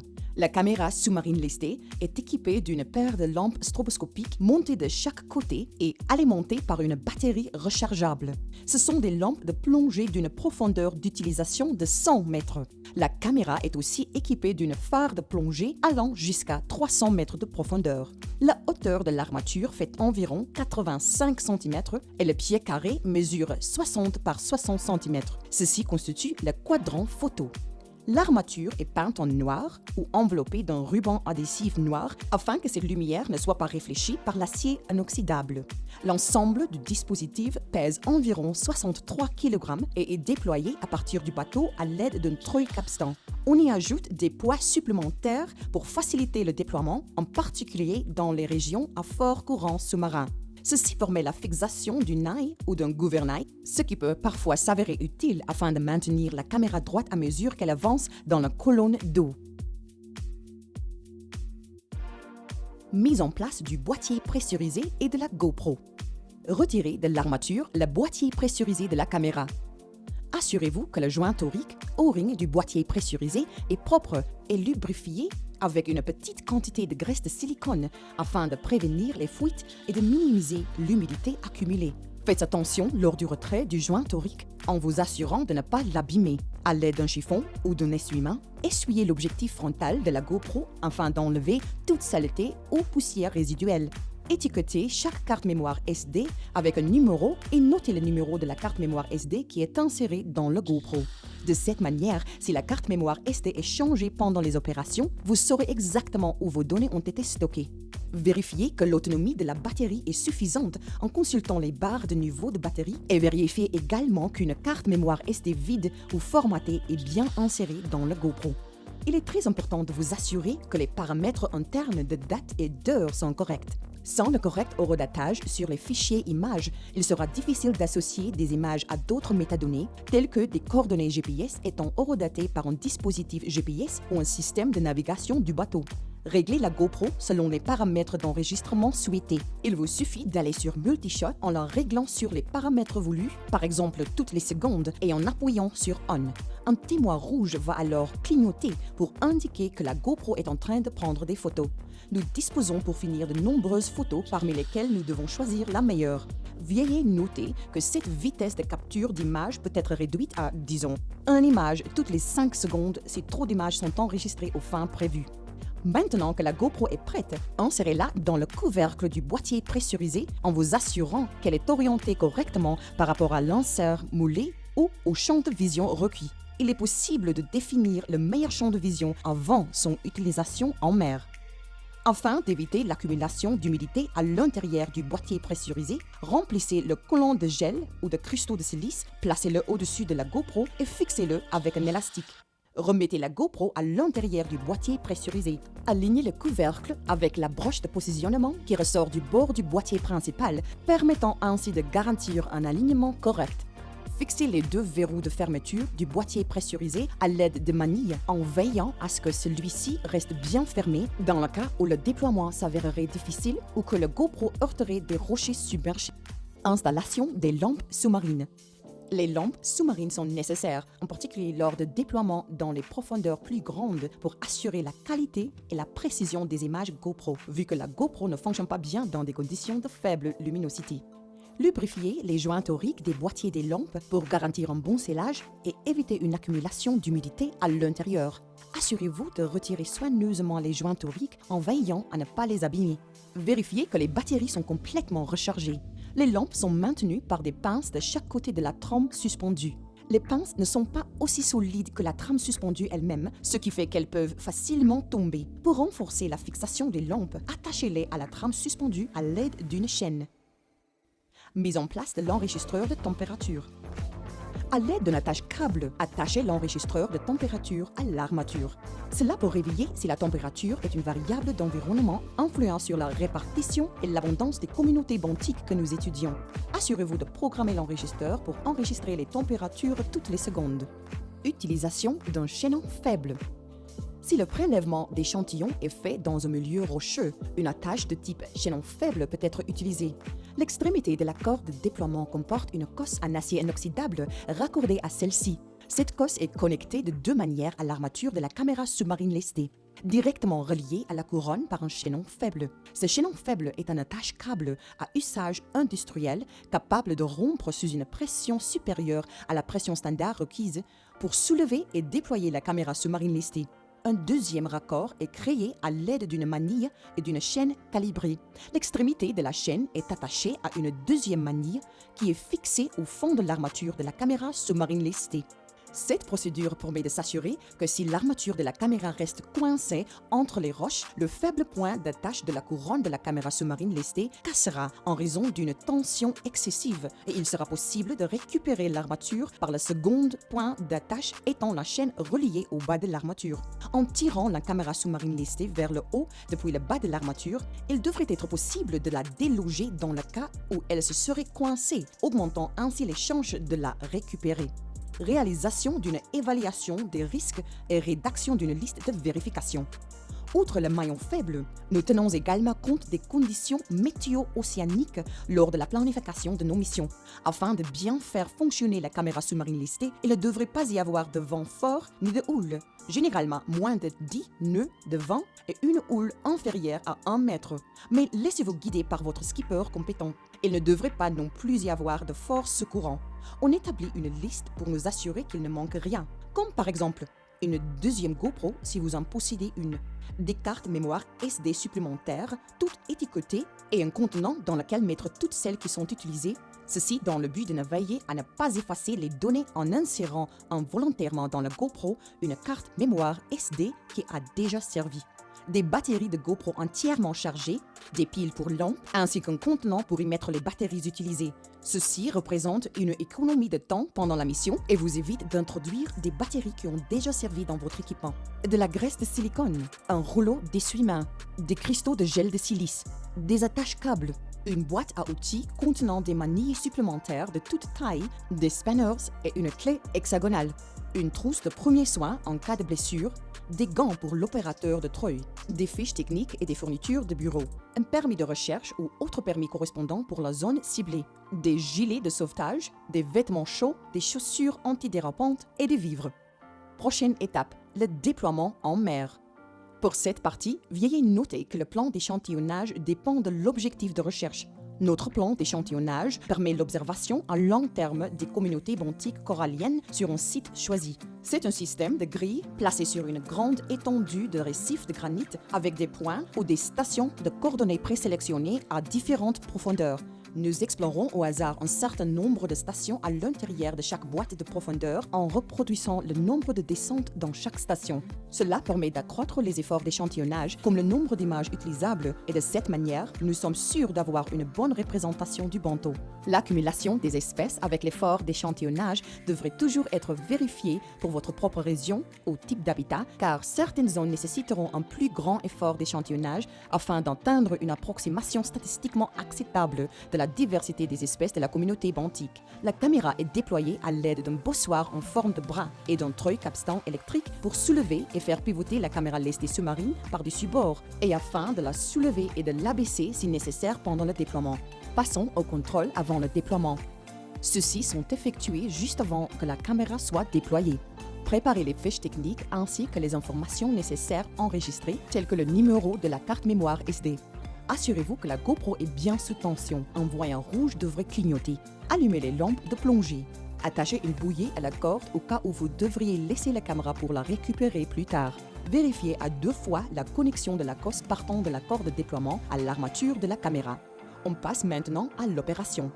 Idéalement, cela nécessite une équipe de 4 personnes, un skipper, un opérateur de treuil, un matelot et un transcripteur qui vont exécuter les procédures suivantes.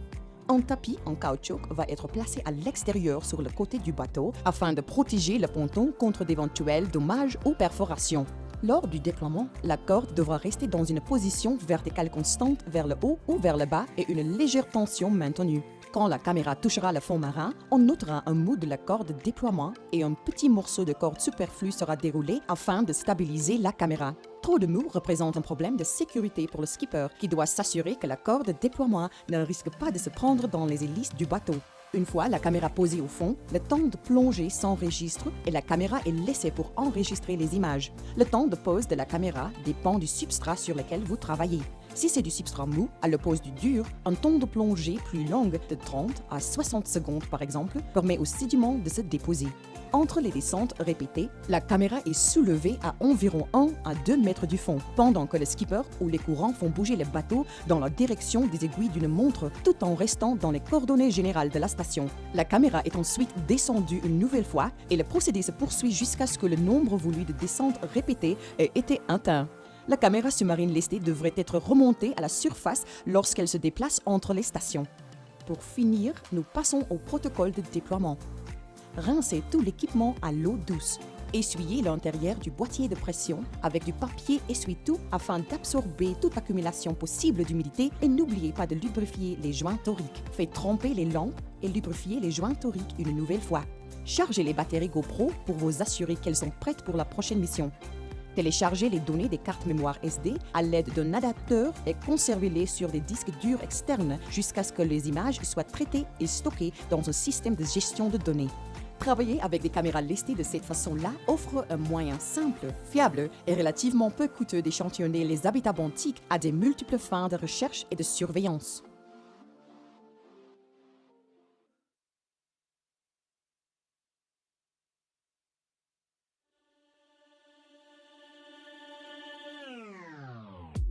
Le travail à l'aide d'un système de caméras tractées permet un échantillonnage benthique efficace. Cette vidéo informative, étape par étape, démontre comment installer, déployer et opérer une caméra ski monkey ainsi que comment suivre les procédures post-déploiement. En premier lieu, un aperçu du système. Le système benthique de caméra ski monkey est une caméra passive tractée et montée sur une armature en acier inoxydable reposant sur 2 skis de 10 cm de largeur. Il s'agit de modules sous-marins comprenant des boîtiers pressurisés montés avec une caméra Canon EOS 760D capturant à la fois des vidéos et des images fixes équipées de 2 lumières DEL et de flash pour illuminer le fond marin, ainsi que 3 lasers mis à l'échelle afin de redimensionner de manière quantitative les images du fond marin. Les boîtiers pressurisés sont inclinés à 45 degrés par rapport au plan horizontal et se situent à environ 90 cm au-dessus du substrat. Un enregistreur micro 4 CTD est également fixé à l'armature de la caméra. Celui-ci enregistre le degré de salinité, la température et la profondeur pendant le transect de la caméra. Une autre sonde est fixée au cadre pour recueillir les données concernant l'oxygène dissous. La caméra Ski Monkey est alimentée par une banque de batteries rechargeables et pèse environ 450 kg. Elle permet d'échantillonner jusqu'à une profondeur de 700 mètres, si bien que son déploiement requiert un grand bateau de recherche en haute mer équipé d'un treuil de recherche scientifique, une armature triangulaire en A et un câble conducteur en acier. Étant un système passif, aucune télécommande n'est requise pour les mouvements précis. Mais une commande électronique de la caméra, un éclairage réglable et une transmission en direct de ce que la caméra voit et détecte sont pourvus via une connexion de données au-dessus du câble marin à partir d'une station de commande basée sur le bateau. Tous les paramètres de navigation ainsi que les paramètres scientifiques de la caméra peuvent être commandés à distance via l'application logicielle Ski Monkey. Il convient de noter qu'en raison de son fonctionnement via un câble marin, il y a un certain décalage de communication entre le Ski Monkey et la station de commande se trouvant sur le bateau. On continue avec les protocoles préalables au déploiement. Avant le sondage sur la mobilisation, les techniciens devraient prévoir un délai suffisant pour l'installation, effectuer des travaux d'entretien et tester l'équipement. Il faut compter entre une demi-journée à une journée entière. Montage mécanique est mis en place pour le déploiement tracté. Dans sa configuration tractée, la fixation porte-charge du système de caméra au câble sous-marin se fait à l'aide de 4 sangles. Celles-ci sont des chaînes résistantes allant de l'armature de la caméra à l'ancrage en acier inoxydable ou au point de décharge de traction mécanique à l'extrémité du câble marin. Les chaînes sont gainées de tubes PVC pour éviter d'endommager l'armature de la caméra. Les sangles sont fixées aux écrous supérieurs de l'unité de caméra et aux écrous inférieurs avant situés sur la monture des skis. Les longueurs respectives de ces deux chaînes inférieures et supérieure devrait entraîner une inclinaison vers l'avant depuis la verticale d'approximativement 25 degrés lorsque la caméra est soulevée du pont par le câble marin. Cette inclinaison oblique permet au système de caméra de se poser sur le fond marin, l'armature arrière des skis touchant le fond en premier. 2 flotteurs immergés sont fixés à l'armature à des positions prédéfinies, l'un au devant et l'autre à l'arrière. Le premier a pour but d'éviter que le câble marin obstrue l'image et le dernier d'assurer une descente oblique du Ski Monkey sur le sol sous-marin. La bonne fermeture de tous les points d'attache doit toujours être bien vérifiée et leurs épingles doivent être maintenues en place par des câbles ou des attaches-câbles. La connexion électronique et l'installation. La connexion électronique entre le Ski Monkey et le laptop utilisé pour les opérations est établie en connectant la sortie du treuil de navire au modem de surface et l'extrémité déployable du câble du treuil à la caméra elle-même. À son tour, le modem est connecté au laptop dans la salle de contrôle. Les noyaux conducteurs à l'extrémité de déploiement du câble marin comporteront un raccord pictel adapté, équipé d'un connecteur sous-marin correspondant qui se branche dans la cloison du Ski Monkey. Il faut toujours prendre soin de bien faire cette connexion en portant attention à l'alignement de la broche de positionnement en argent et d'au moins 2 broches sous tension en cuivre. Une fois branché, le connecteur sera pourvu d'un anneau de sécurité extérieur qu'il faudra visser. Serrage manuel seulement. Retenez simplement que le raccord pictel devra être soigneusement fixé à l'armature de manière qu'il ne puisse pas être affecté par l'action du Ski Monkey pendant son fonctionnement. Alors, nous y voilà. Connectez la sortie du treuil du navire via le panneau électronique scientifique au port du modem de surface étiqueté ligne 2. Connectez le bloc d'alimentation au port du modem de surface étiqueté P. Connectez le câble Ethernet au port du modem de surface étiqueté Ether 1. Connectez l'autre extrémité du câble Ethernet au laptop de commande. Assurez-vous que le bouton PGM est en position centrale. Branchez le câble marin au connecteur du Ski Monkey. Allumez le Ski Monkey en tournant le bouton dans le sens des aiguilles d'une montre jusqu'à ce que vous entendiez un déclic. Maintenant que le Ski Monkey est sous tension, cela va déclencher la communication entre le modem de surface et le laptop de commande. Cette connexion est indiquée par un voyant lumineux DEL au dos du modem de surface. Au moment de la mise sous tension, ce voyant va d'abord clignoter, mais dès que la lumière deviendra fixe, la connexion sera établie. Ouvrez le logiciel SX Virtual Link sur le laptop de commande. Initialement, la liste sera vide, mais au fur et à mesure que les systèmes du Ski Monkey sont dénombrés, 3 appareils seront répertoriés. Si le statut de l'appareil n'indique pas « Vous êtes connecté », cliquez sur le bouton droit de l'appareil et cliquez sur « Connexion ». Lancez le logiciel Ski Monkey Controller une fois les 3 appareils sont répertoriés et connectés. À partir du menu Fichier, sélectionnez l'option Connexion. Ouvrez le logiciel DSLR Remote Pro. Ce dernier devrait automatiquement se connecter à la caméra Ski Monkey. Si la connexion ne se fait pas, cliquez sur Caméra et ensuite sur Connectez-vous à la caméra. Assurez-vous que l'heure et la date soient synchronisées avec l'heure du bateau. Ceci se fait en naviguant sur Caméra et allez ensuite sur Réglage du jour et de l'heure et Utilisateur. Ouvrez la fenêtre Temps réel en cliquant sur Caméra et ensuite sur Temps réel. N'oubliez pas de toujours veiller à ce que les images ne soient stockées que sur la caméra. Pour cela, cliquez sur Caméra et puis sur Enregistrement sur la caméra uniquement. Prenez une photo en prévisualisation pour vous assurer que la caméra fonctionne par le modem de surface. Pour cela, appuyez sur la touche F9 ou bien sur le bouton Prévisualisation dans le coin supérieur droit de la fenêtre du logiciel DSLR Remote Pro. Faites un essai sur le pont pour s'assurer que les spots DEL ainsi que les lasers s'allument et s'éteignent. Pour conserver de l'énergie, il est recommandé d'éteindre les spots DEL jusqu'à ce que le Ski Monkey se soit posé sur le fond marin. N'oubliez pas que les lasers du Ski Monkey peuvent provoquer de graves lésions oculaires. Par conséquent, veillez à ce qu'il soit éteint avant le déploiement et avant que le Ski Monkey fasse surface. Étape suivante, le mode opératoire. Le déploiement du Ski Monkey se produit à partir de l'étrave du navire à l'aide d'une armature triangulaire en A pour descendre la caméra jusqu'au fond marin. Une fois le fond marin atteint, le dispositif est remorqué derrière le navire à la vitesse de 0,5 à 1 nœud pendant environ 30 minutes, durant lesquelles les images et les vidéos sont enregistrées le long d'un transect d'environ 300 mètres. Une succession de photos fixes et sans chevauchement sont prises pendant que la caméra se déplace et que les conditions le permettent. Des données sont enregistrées dans le stockage interne de la caméra pour un téléchargement ultérieur. Chaque transect représente une station, résultant en une série d'environ 100 à 150 photos obliques ainsi qu'une vidéo, avec les données environnementales associées. Descendre à la profondeur de travail. Déterminer la faisabilité du déploiement à l'emplacement indiqué avec le capitaine responsable du bateau en tenant compte du relief, de la météo, de la manœuvrabilité ainsi que la profondeur. Une fois qu'une topographie et une profondeur appropriée du fond marin ont été respectées sur l'écousondeur, le Ski Monkey peut être mis à l'eau.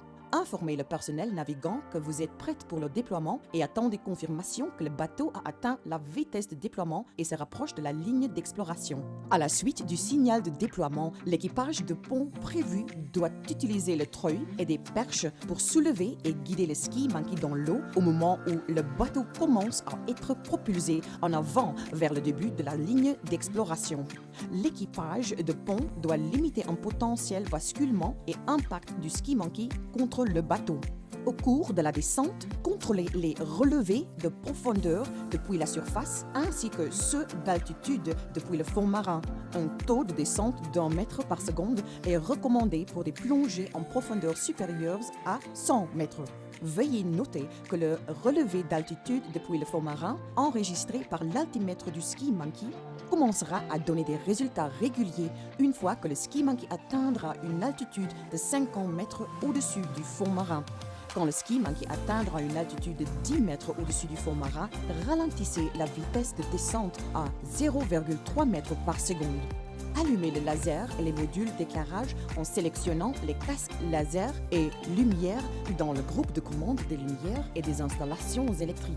Une fois la caméra posée, informez le capitaine du bateau et l'opérateur de treuil et continuez à bobiner des câbles pour pallier au tangage du navire. Pour prendre des images fixes, réglez les paramètres et mettez au point la caméra à l'aide de l'interface DSLR Remote Pro. Il est conseillé d'utiliser initialement le mode de mise au point manuel pour imposer la mise au point correcte sur le fond marin. Ajustez la mise au point dans la fenêtre d'affichage en direct à l'aide des touches fléchées. Une fois que l'image en temps réel est mise au point, prenez une photo en prévisualisation et attendez le téléchargement des résultats. Répétez ce processus jusqu'à obtention des résultats souhaités. Pour prendre des images fixes à haute résolution, cliquez sur la touche déclencheur dans la fenêtre du DSLR Remote Pro. Utilisez les paramètres d'exposition manuelle ou automatique. Si le substrat est ondulé ou irrégulier, il est conseillé d'utiliser le mode autofocus. Pour l'enregistrement de vidéo, activez le mode vidéo en appuyant sur la touche vidéo dans la fenêtre d'image en temps réel. Puis, cliquez sur la touche enregistrement. Un chronomètre démarrera et affichera la durée d'enregistrement. Autofocus est activé tout au long des 37 vidéos. Des images fixes peuvent être prises pendant l'enregistrement d'une piste vidéo. Pour stopper l'enregistrement d'une piste vidéo, cliquez à nouveau sur la touche enregistrement. Pour revenir au mode de capture d'image fixe, fermez et rouvrez la fenêtre d'image. Passons maintenant à la vitesse d'utilisation, à l'agencement des câbles et au commencement du transect scientifique. Une fois les paramètres d'exposition et de mise au point sont réglés, le bateau doit s'éloigner à une vitesse de 0,5 à 1 nœud. Cette vitesse va dépendre en grande partie de la houle, du courant, du vent et du type de substrat. Une fois qu'il n'y a plus de mou de câble, surveillez le comportement du câble en connexion directe ainsi que le mouvement initial de la caméra car elle peut avoir atterri dans la mauvaise direction. Si cela se produit, hissez le câble jusqu'à ce que la caméra soit à quelques mètres du fond et tentez de la reposer sur le fond marin une nouvelle fois. Dès que la caméra commence à bouger, déroulez un câble à une vitesse de 0,15 mètres par seconde jusqu'à ce que la bonne longueur de câble souhaitée soit étendue. La longueur de câble à sortir pour un angle de traction de 45 degrés se calcule en divisant la résonance par 0,57, mais elle devra être ajustée aux conditions et à la vitesse du navire. Dès que le mouvement de caméra se stabilise et qu'il n'y a plus de secousses notables, notez l'heure et la position du navire sur la fiche de pont et démarrez le transect scientifique. Les images et les vidéos sont capturées conformément aux objectifs scientifiques. Une fois le transect terminé, contactez le capitaine et l'opérateur de treuil pour la récupération de la caméra. N'oubliez pas que la vitesse de traction peut avoir besoin d'être ajustée en fonction des sédiments, du substrat et des conditions maritimes. Rappelez-vous que des vitesses de traction supérieures à 1 nœud peuvent affecter l'usabilité de la vidéo en raison du flou. Encore une fois, la vitesse de traction devrait être enregistrée sur la fiche de pont. Venons-en à remonter la caméra à la surface. Avant de remonter la caméra à la surface, éteignez le module laser et les lumières DEL.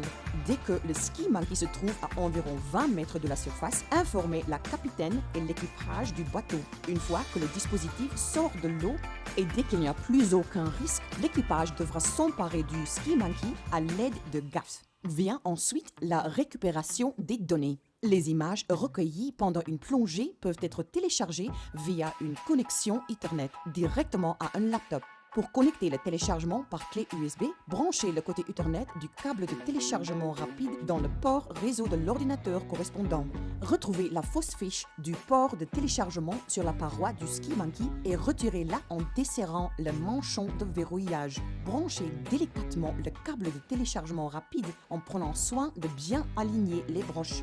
Sur le laptop de l'opérateur, si l'application DSLR Remote Pro est ouverte, fermez-la, ainsi que le logiciel de contrôle du Ski Monkey et le logiciel SX Virtual Link. Attendez environ 1 minute et rouvrez-la. Dans le SX Virtual Link, dès que la phrase « Vous êtes connecté » s'affiche sur la caméra, ouvrez le fichier caméra en cliquant sur « Ordinateur » et ensuite sur « Caméra, carte mémoire » et copiez les images recueillies sur le laptop. Une fois les images sont récupérées, le contenu de la carte mémoire de la caméra peut être effacé via l'application DSLR Remote Pro en cliquant sur « Caméra » et puis sur formatage de la carte mémoire. Nous recommandons toutefois de sauvegarder les données sur 2 disques durs avant le formatage. Un fichier texte est généré pour chaque déploiement. Ce fichier comprend l'ensemble des données CTD ainsi que les données GPS dans le cas où un GPS serait connecté au laptop utilisé lors des plongées. Des données supplémentaires telles que l'altimètre, la tension de batterie et l'état du système sont également sauvegardées. Le fichier est disponible dans le répertoire de données du logiciel de contrôle du Ski Monkey sur le laptop de l'opérateur. Veuillez télécharger ce fichier et l'enregistrer dans le dossier approprié. N'oubliez pas de reconnecter la fausse fiche au connecteur de téléchargement rapide pour que la caméra soit prête pour la prochaine plongée. Pour terminer, nous allons examiner les protocoles de post-déploiement. Entre les déploiements et pendant la nuit, le Ski Monkey devra être rechargé. Tous les points d'attache et le câble de déploiement devront être inspectés pour s'assurer qu'ils ne sont pas endommagés. Tous les composants rincés à l'eau douce et le mini-CTD rincé et nettoyé à l'aide du détergent Triton X. L'équipement sera alors prêt à être redéployé en toute sécurité et en bon état de fonctionnement afin de maximiser les objectifs de recherche en mer.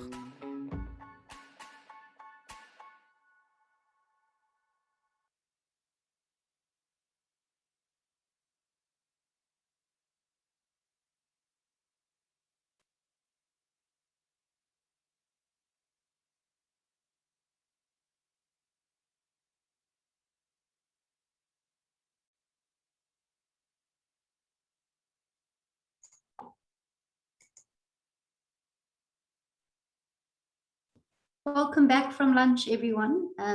We have our final speaker of day 2, session 3. Today we've been focusing on data collection using benthic camera systems.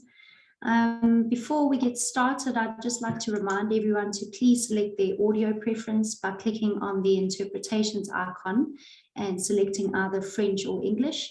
If you want to ask a question, please type your questions into the Q&A function. And then the presenters will answer the question after their presentation live. And if you'd like a question that has already been asked, please hit the thumbs up icon and that will prioritize that question so that it is answered first. And then lastly, please use the chat box for any technical issues or general inquiries only. Okay, so our final speaker of the day is Luther Adams, and his talk is about the value in collecting environmental data in visual surveys. Luther is a master's candidate at the University of Cape Town. He has recently submitted his thesis titled Patterns and Potential Environmental Drivers of the Mesophotic Communities of the Warm Temperate Shelf of the Amatoli region in South Africa. To date, Luther has been part of several ASEP research cruises in the Western Indian Ocean. For those that don't know, ASEP stands for the African Coelacanth Ecosystem Program, and these cruises included the Imida Frontiers project on the East London Shelf and the Deep Forest in Cape St. Francis. Luther's expertise lies in remotely operated vehicle image analysis, as well as multivariate statistical analyses. So with that, I'd like to hand over to Luther. Thank you.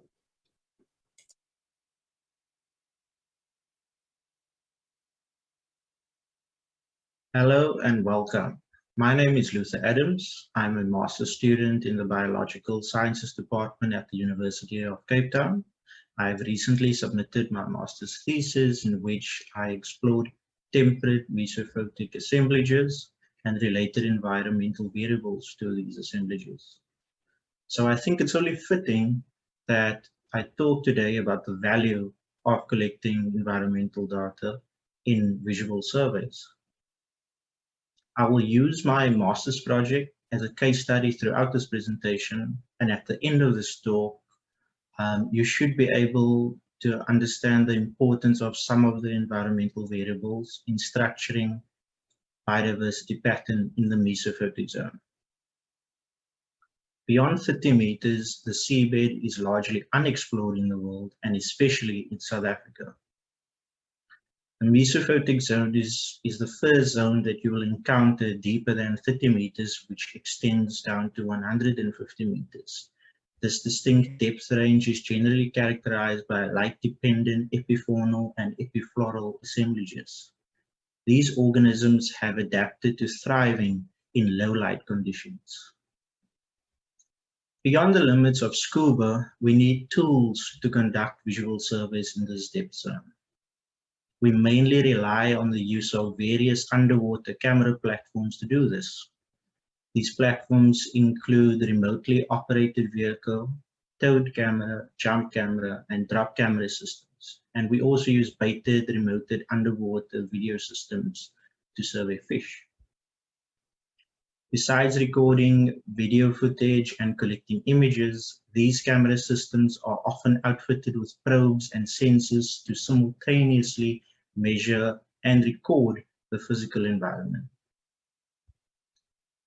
identifying and understanding the environmental variables that drive benthic ecosystem function is important for benthic ecologists and underpins the conservation of ecosystem processes. Yet, environmental processes structuring mesophotic ecosystems are not well understood, despite this being identified as a key priority of marine research. Several variables have been previously recognized as key drivers of benthic environment in the mesophotic zone. Macrobenthos in the mesophotic zone are generally physically controlled and are mostly determined by light quality and light quantity. Other variables that drive macrobenthic community patterns include topography, temperature, sedimentation, nutrients, particulate organic matter cover, dissolved oxygen, water temperature, salinity, and depth. The complex interplay between these variables maintain and support essential processes that determine the distribution and structure of these organisms. Environmental variable importance also often differs geographically and can even vary drastically at the micro scale, such as in caves, cracks, crevices, and on steep facades of reefs. Depth is often used as a proxy for light and is known to stratify the vertical composition of benthic communities. In this example in front of you, which is a map from my thesis, we can see the location of remotely operated vehicle images, samples across the depth gradients of 30 to 100 meters deep. The different shapes represent 9 different communities identified from image data. I want to draw your attention to the depth of the samples. The community is dominated by macroalgae, are located shallower than 75 meters, and are the green squares and circles. And the pink shapes represent rhodolith beds, whereas the communities devoid of macroalgae and mainly dominated by filter feeders occur deeper than 75 meters and are depicted by the orange shapes. Depth has the greatest influence on the structure of communities deeper than 75 meters, where light is limited. The 75-meter depth contour, in this case, concurs with the transition depth of benthic invertebrates in Australia and in the Pacific region. Depth also further separates the lower mesophotic at 90 meters. Note the location of the orange triangles and the orange squares, which represent 2 different sponge communities. And also separate the upper mesophotic communities along the 50-meter depth contour. Note the pink circles and squares representing biologically and ecologically distinct rhodolith communities. The ecological break recorded at 50 meters and 90 meters are, however, not discussed in the literature regarding benthic invertebrates, but do coincide with ecological breaks of fish in the mesophotic zone. That's very interesting.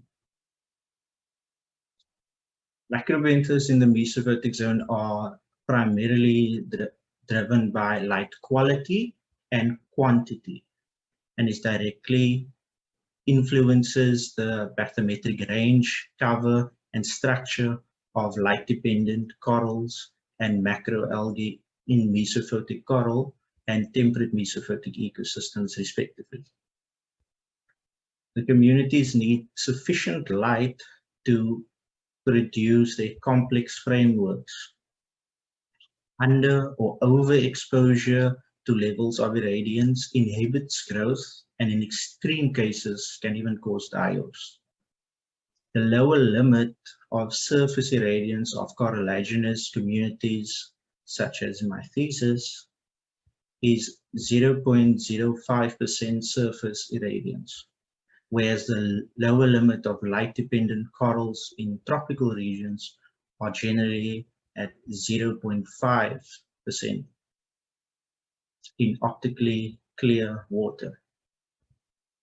Light quality, i.e. the amount of light, is more important than the light quality to macroalgae, especially red macroalgae, because they can produce organic compounds called phycobiliproteins to absorb green and blue wavelengths of the visible light spectrum, which are generally not absorbed by other macroalgae in low light conditions. Substratum is also a good predictor of community pattern. This is not always evident in the literature because many visual surveys in the mesophotic zone tend to focus purely on reefs and specific organisms that occur on reefs. Very few studies consider substrate types other than reefs in their survey designs. Assigning substrate type from visual surveys is also common practice, but is by no means a replacement for traditional grab samples, especially in unconsolidated substratum types like sand, mud, and gravel. In this case, samples are often given substratum classes such as fine sand, coarse sand, mixed reef, or reef when doing image surveys. In the upper mesophotic zone, substratum is an excellent predictor of the presence of foliose macroalgae and other sessile benthos because their sites of attachment are limited. That's what I found in my thesis. In this case, the foliose macroalgae, sponges, and other organisms attach to consolidated substratum such as reefs. There is an exception though. Rhodoliths are free-living crustose coralline algae that generally occur in sandy and gravel habitats. Let me explain. Much like stony corals, the outermost part of the rhodolith thalli is the living part, whereas the innermost part is a carbonate skeleton, but they are not attached to the underlying substrate or the surrounding substrate. Rhodoliths can be habitat forming when they form these large aggregations, as you can see to your right, and this also increases habitat complexity. Then they essentially can transform sandy habitats that would not be able to host sessile organisms to something resembling flat but dynamic reefs, which offer attachments for host organisms from other species of macroalgae, as you can see in the images, to sponges and corals too. This can make it very tricky actually to deciding from the images what the substratum type is. Is it rhodoliths? Is it sand? Is it both? Another reason why identifying substratum type from images can be misleading can be seen in this image. Looking at the substratum type, I would class it somewhere between coarse sand with a mixture of shell hash. However, the surrounding branching sponges and corals could not possibly grow in sand, as you can see in this image. James et al. 2001 explains that generations of sponges and corals establish on the underlying bedrock and then die. Their carbonate skeletons collect on the seabed, and over thousands of years it becomes sediment that covers and buries the bedrock. Gradually, this reduces the surface area of the bedrock and the sites for attachment, as you can see in this image. Therefore, it appears that the sponge garden is grown in sand, but it's actually grown on bedrock and just covered with sand. James et al. 2001 also noted that the superficial sediments were common in the middle and outer shelves, where these sediment factories, which are the sponge gardens, produce the sediment that you can see. What subsystem type would you assign to an image like this? I'm keen to hear your response in the question section. This is one of the reasons why collecting sediment samples using benthic grabs is essential to validate images in cases like these. Variations in topography can directly influence light availability to light-dependent benthic organisms by causing productivity shadows. This may lead to irradiance levels within the mesophotic zone, possibly resembling abyssal light conditions with almost zero irradiance, as you can see from under caves and so on. This is also often seen in deep caves and small holes within reefs. Similarly, reduced irradiance and low light conditions on steep reef walls, as in this image, can even completely exclude photosynthetic organisms and favor heterotrophs. And this is only at about 35 meters deep. Water is also important in regulating the bathymetric distribution and physiology of benthic organisms. The thermal zonation of some assemblages of the mesophotic zone can also be attributed to highly stratified water.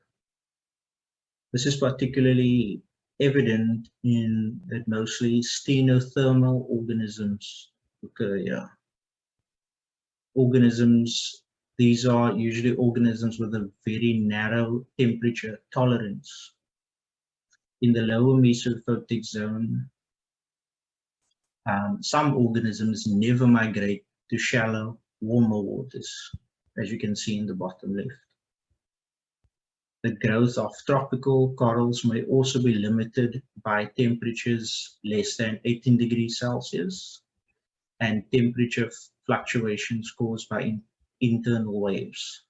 The thermal tolerances of temperate organisms, however, are often slightly colder and wider ranging than compared to their tropical counterparts. Temperate mesophotic ecosystems in the Mediterranean Sea, for example, experience temperatures ranging from 10 to 23 degrees, which promotes the development of cartilaginous communities. Fluvial effluent may not necessarily alter water temperature and subtidal cartilaginous ecosystems, but its different chemical composition and physical properties could affect the growth of cartilaginous ecosystems. Recording temperature can be as simple as attaching a temperature probe to your camera platform or deploying a CTD cast in the study area. And salinity may also be important in areas with large perennial rivers, because these rivers can transport vast quantities of water, which may alter the water chemistry and hydrography of the adjacent marine environment. In particular, salinity levels and other constituents such as sediment, nutrients, particulate organic matter, and dissolved carbon can also come from this fluvial output. Reduced salinity from rivers not only aids in water stratification, but may also facilitate the benthic restriction of these stenohaline organisms, as you can see in this image. Biogenic reefs are generally absent adjacent to large rivers, in tropical and subtropical latitudes because light penetration and sedimentation inhibits reformation. Large rivers such as the Amazon River can even form biogeographic breaks of many benthic organisms. Fluvial-derived nutrients are important for subtropical ecosystems, but form a small contribution to the trophic budget of filter feeders and in subtidal assemblages. Fluvial-derived particulate matter may form as much as 33% of the trophic budget for these filter feeders. Heavier fluvial sediments are often deposited first and can form muddy habitats. And depending on the degree of sedimentation, fluvial sediments can form an integral proportion of the biogenic reef formation. This is particularly important in high energy environments where accumulated sediments, particulate organic matter, and nutrients are often resuspended in the water column. On this last slide, I want to show you some insights that I gained from collecting biological samples and environmental data and image data throughout my thesis. We recently published a paper detailing the discovery of the roadless beds in South Africa, which is a very first for South Africa. And in preparation of this, when we were preparing the samples to be analyzed for these roadless, we had noticed that some roadless were solid, whereas others were brittle and had this muddy substance layered in it. We had also observed that the roadless thalli did not have any quartzitic sand embedded in it, and that some thalli were this boxwork, as you can see in the left, of dead coralline algae and some organic matter that forms this brown sludge in it. This suggests that although the rhodoliths can be periodically smothered by particulate matter when, to say, a river is in flood, it is not enough to cause complete die-offs, but rather causes a stunted growth. So if you look at the bottom right image, those are actually all those small white spheres are actually what I think to be dead rhodoliths, and it's just that at this site, the accumulation of particulate organic matter just was high enough to smother and kill them. But you can see that the red algae that occurs with these rhodoliths are still present at the site. So what this also means is that these macrophytes and other epiphytes, that they may also display an ephemeral growth regime, and we would not have been able to figure that out if we had actually not had the physical samples. These rhodoliths obviously tell a geological, a biological, and an ecological story. And they also prove the importance of collecting biological, geological, and environmental samples for visual surveys. And thank you.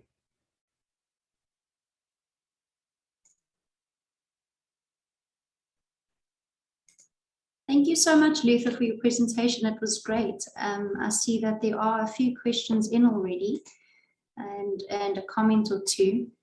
Hi there, you'll just unmute yourself when I ask the question. To Luther, are there specific organisms that are only found in caves and overhangs?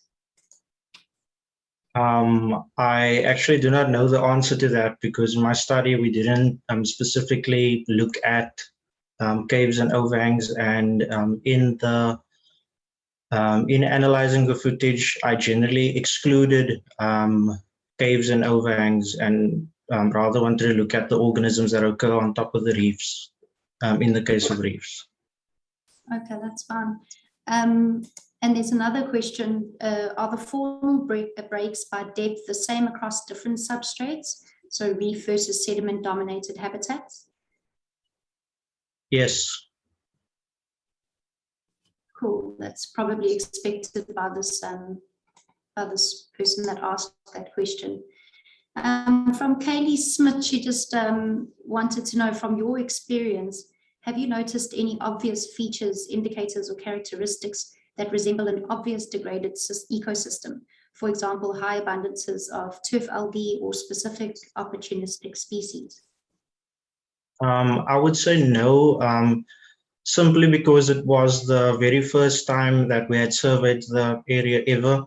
So, so that snapshot that we saw, we really don't know if, for example, the reefs or the rhodolith beds were in a growth phase, if the turf algae, if the cover of the turf algae is the same throughout the year, because those were surveyed during January and May, and the Amatola region kind of receives rainfall across most of the year, because it's a transition zone between a temperate and a subtropical region. So we would expect that the outflow from the Kai River in my study area would be more or less consistent, with the exception of when there's heavy rain and there's floods. Okay, thanks. There was quite a popular question, and she's already thanked you. Kaylee, again, she's just answering, you posed that question during your presentation. She says, great presentation, thank you. To answer your question, she's coming from SciAb Stereobruv's research community, and there we would classify our habitat as sand inundated reef as a category. And that's commonly used in our analyses, but should be interested in what others would say, as this can be challenging. Are there any comments on that from your side, as it is a subject to the process? No, that's exactly what we also did. We called it a sand inundated or a mixed reef. Yeah, exactly. It can be quite tricky, that. Great, thanks, Luther. Before you disappear, I think there might be another question that might come through.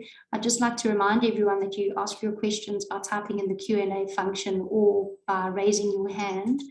I will try to find the raised hands, and then you can answer it, and then you can ask your question live. There is another question that's just come through.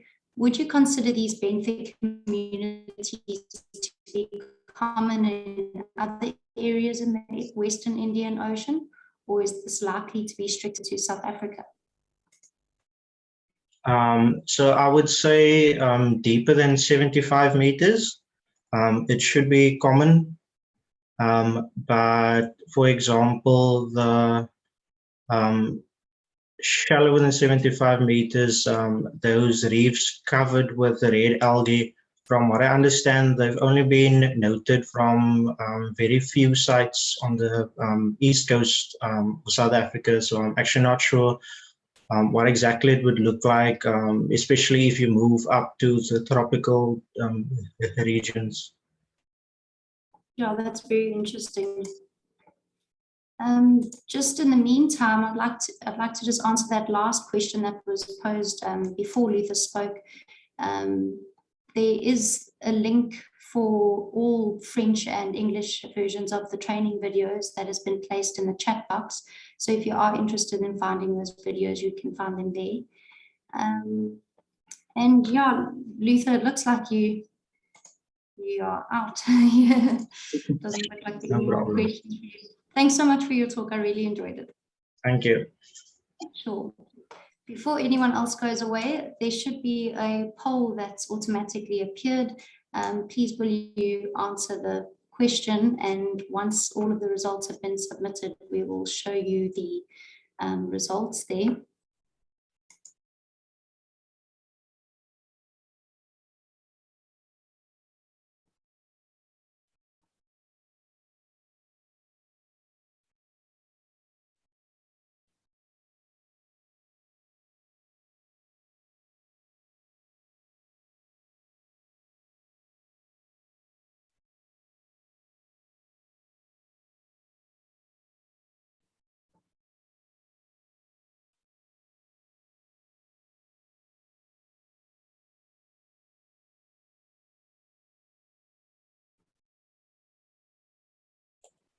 Hi, Roxy. Hi there, Robin. Sorry, I missed the... Sorry. I just want to also just talk on that last question asked to Luther about the Benthic communities being common to other areas in the Western Indian Ocean or just restricted to South Africa. So I was actually lucky enough to work on the sponges that were collected during the same cruises that Luther was talking about.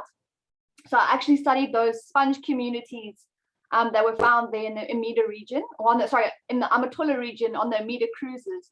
And just to note that we did see there was quite a few species that had previously only been recorded from Madagascar that we now found on the east coast of South Africa.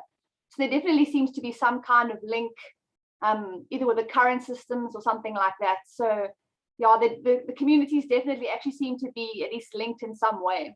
Yeah, that was all I had to say. Great, thank you. Thanks for that. Thanks, Robin. Automatically, you should have the window of the results that have come up, and about 62% have voted that they do not have the capacity and infrastructure to conduct research using remote underwater imagery at their institute. I think that is the last of the polls, and it looks like we don't have any more questions. So I think we can end the workshop early for today. I'd just like to say thank you so much for everyone attending today's session. And I'd also like to thank all of our speakers for sharing their work with us. Today provided us with a very good overview of the variety of benthic camera systems available, and we were lucky enough to get some very useful advice, information, and some resources that we can use before planning our sampling trips in the future. I'd also just like to say thank you to the organizers and the tech team for another smooth day. And we will see you again tomorrow at 9 a.m. South African time for day 3, session 4, where we will be looking at data processing and analyses. And there will also be a presentation on a case study from the Necton first descent expedition into the Seychelles. So thanks so much, everyone. Goodbye.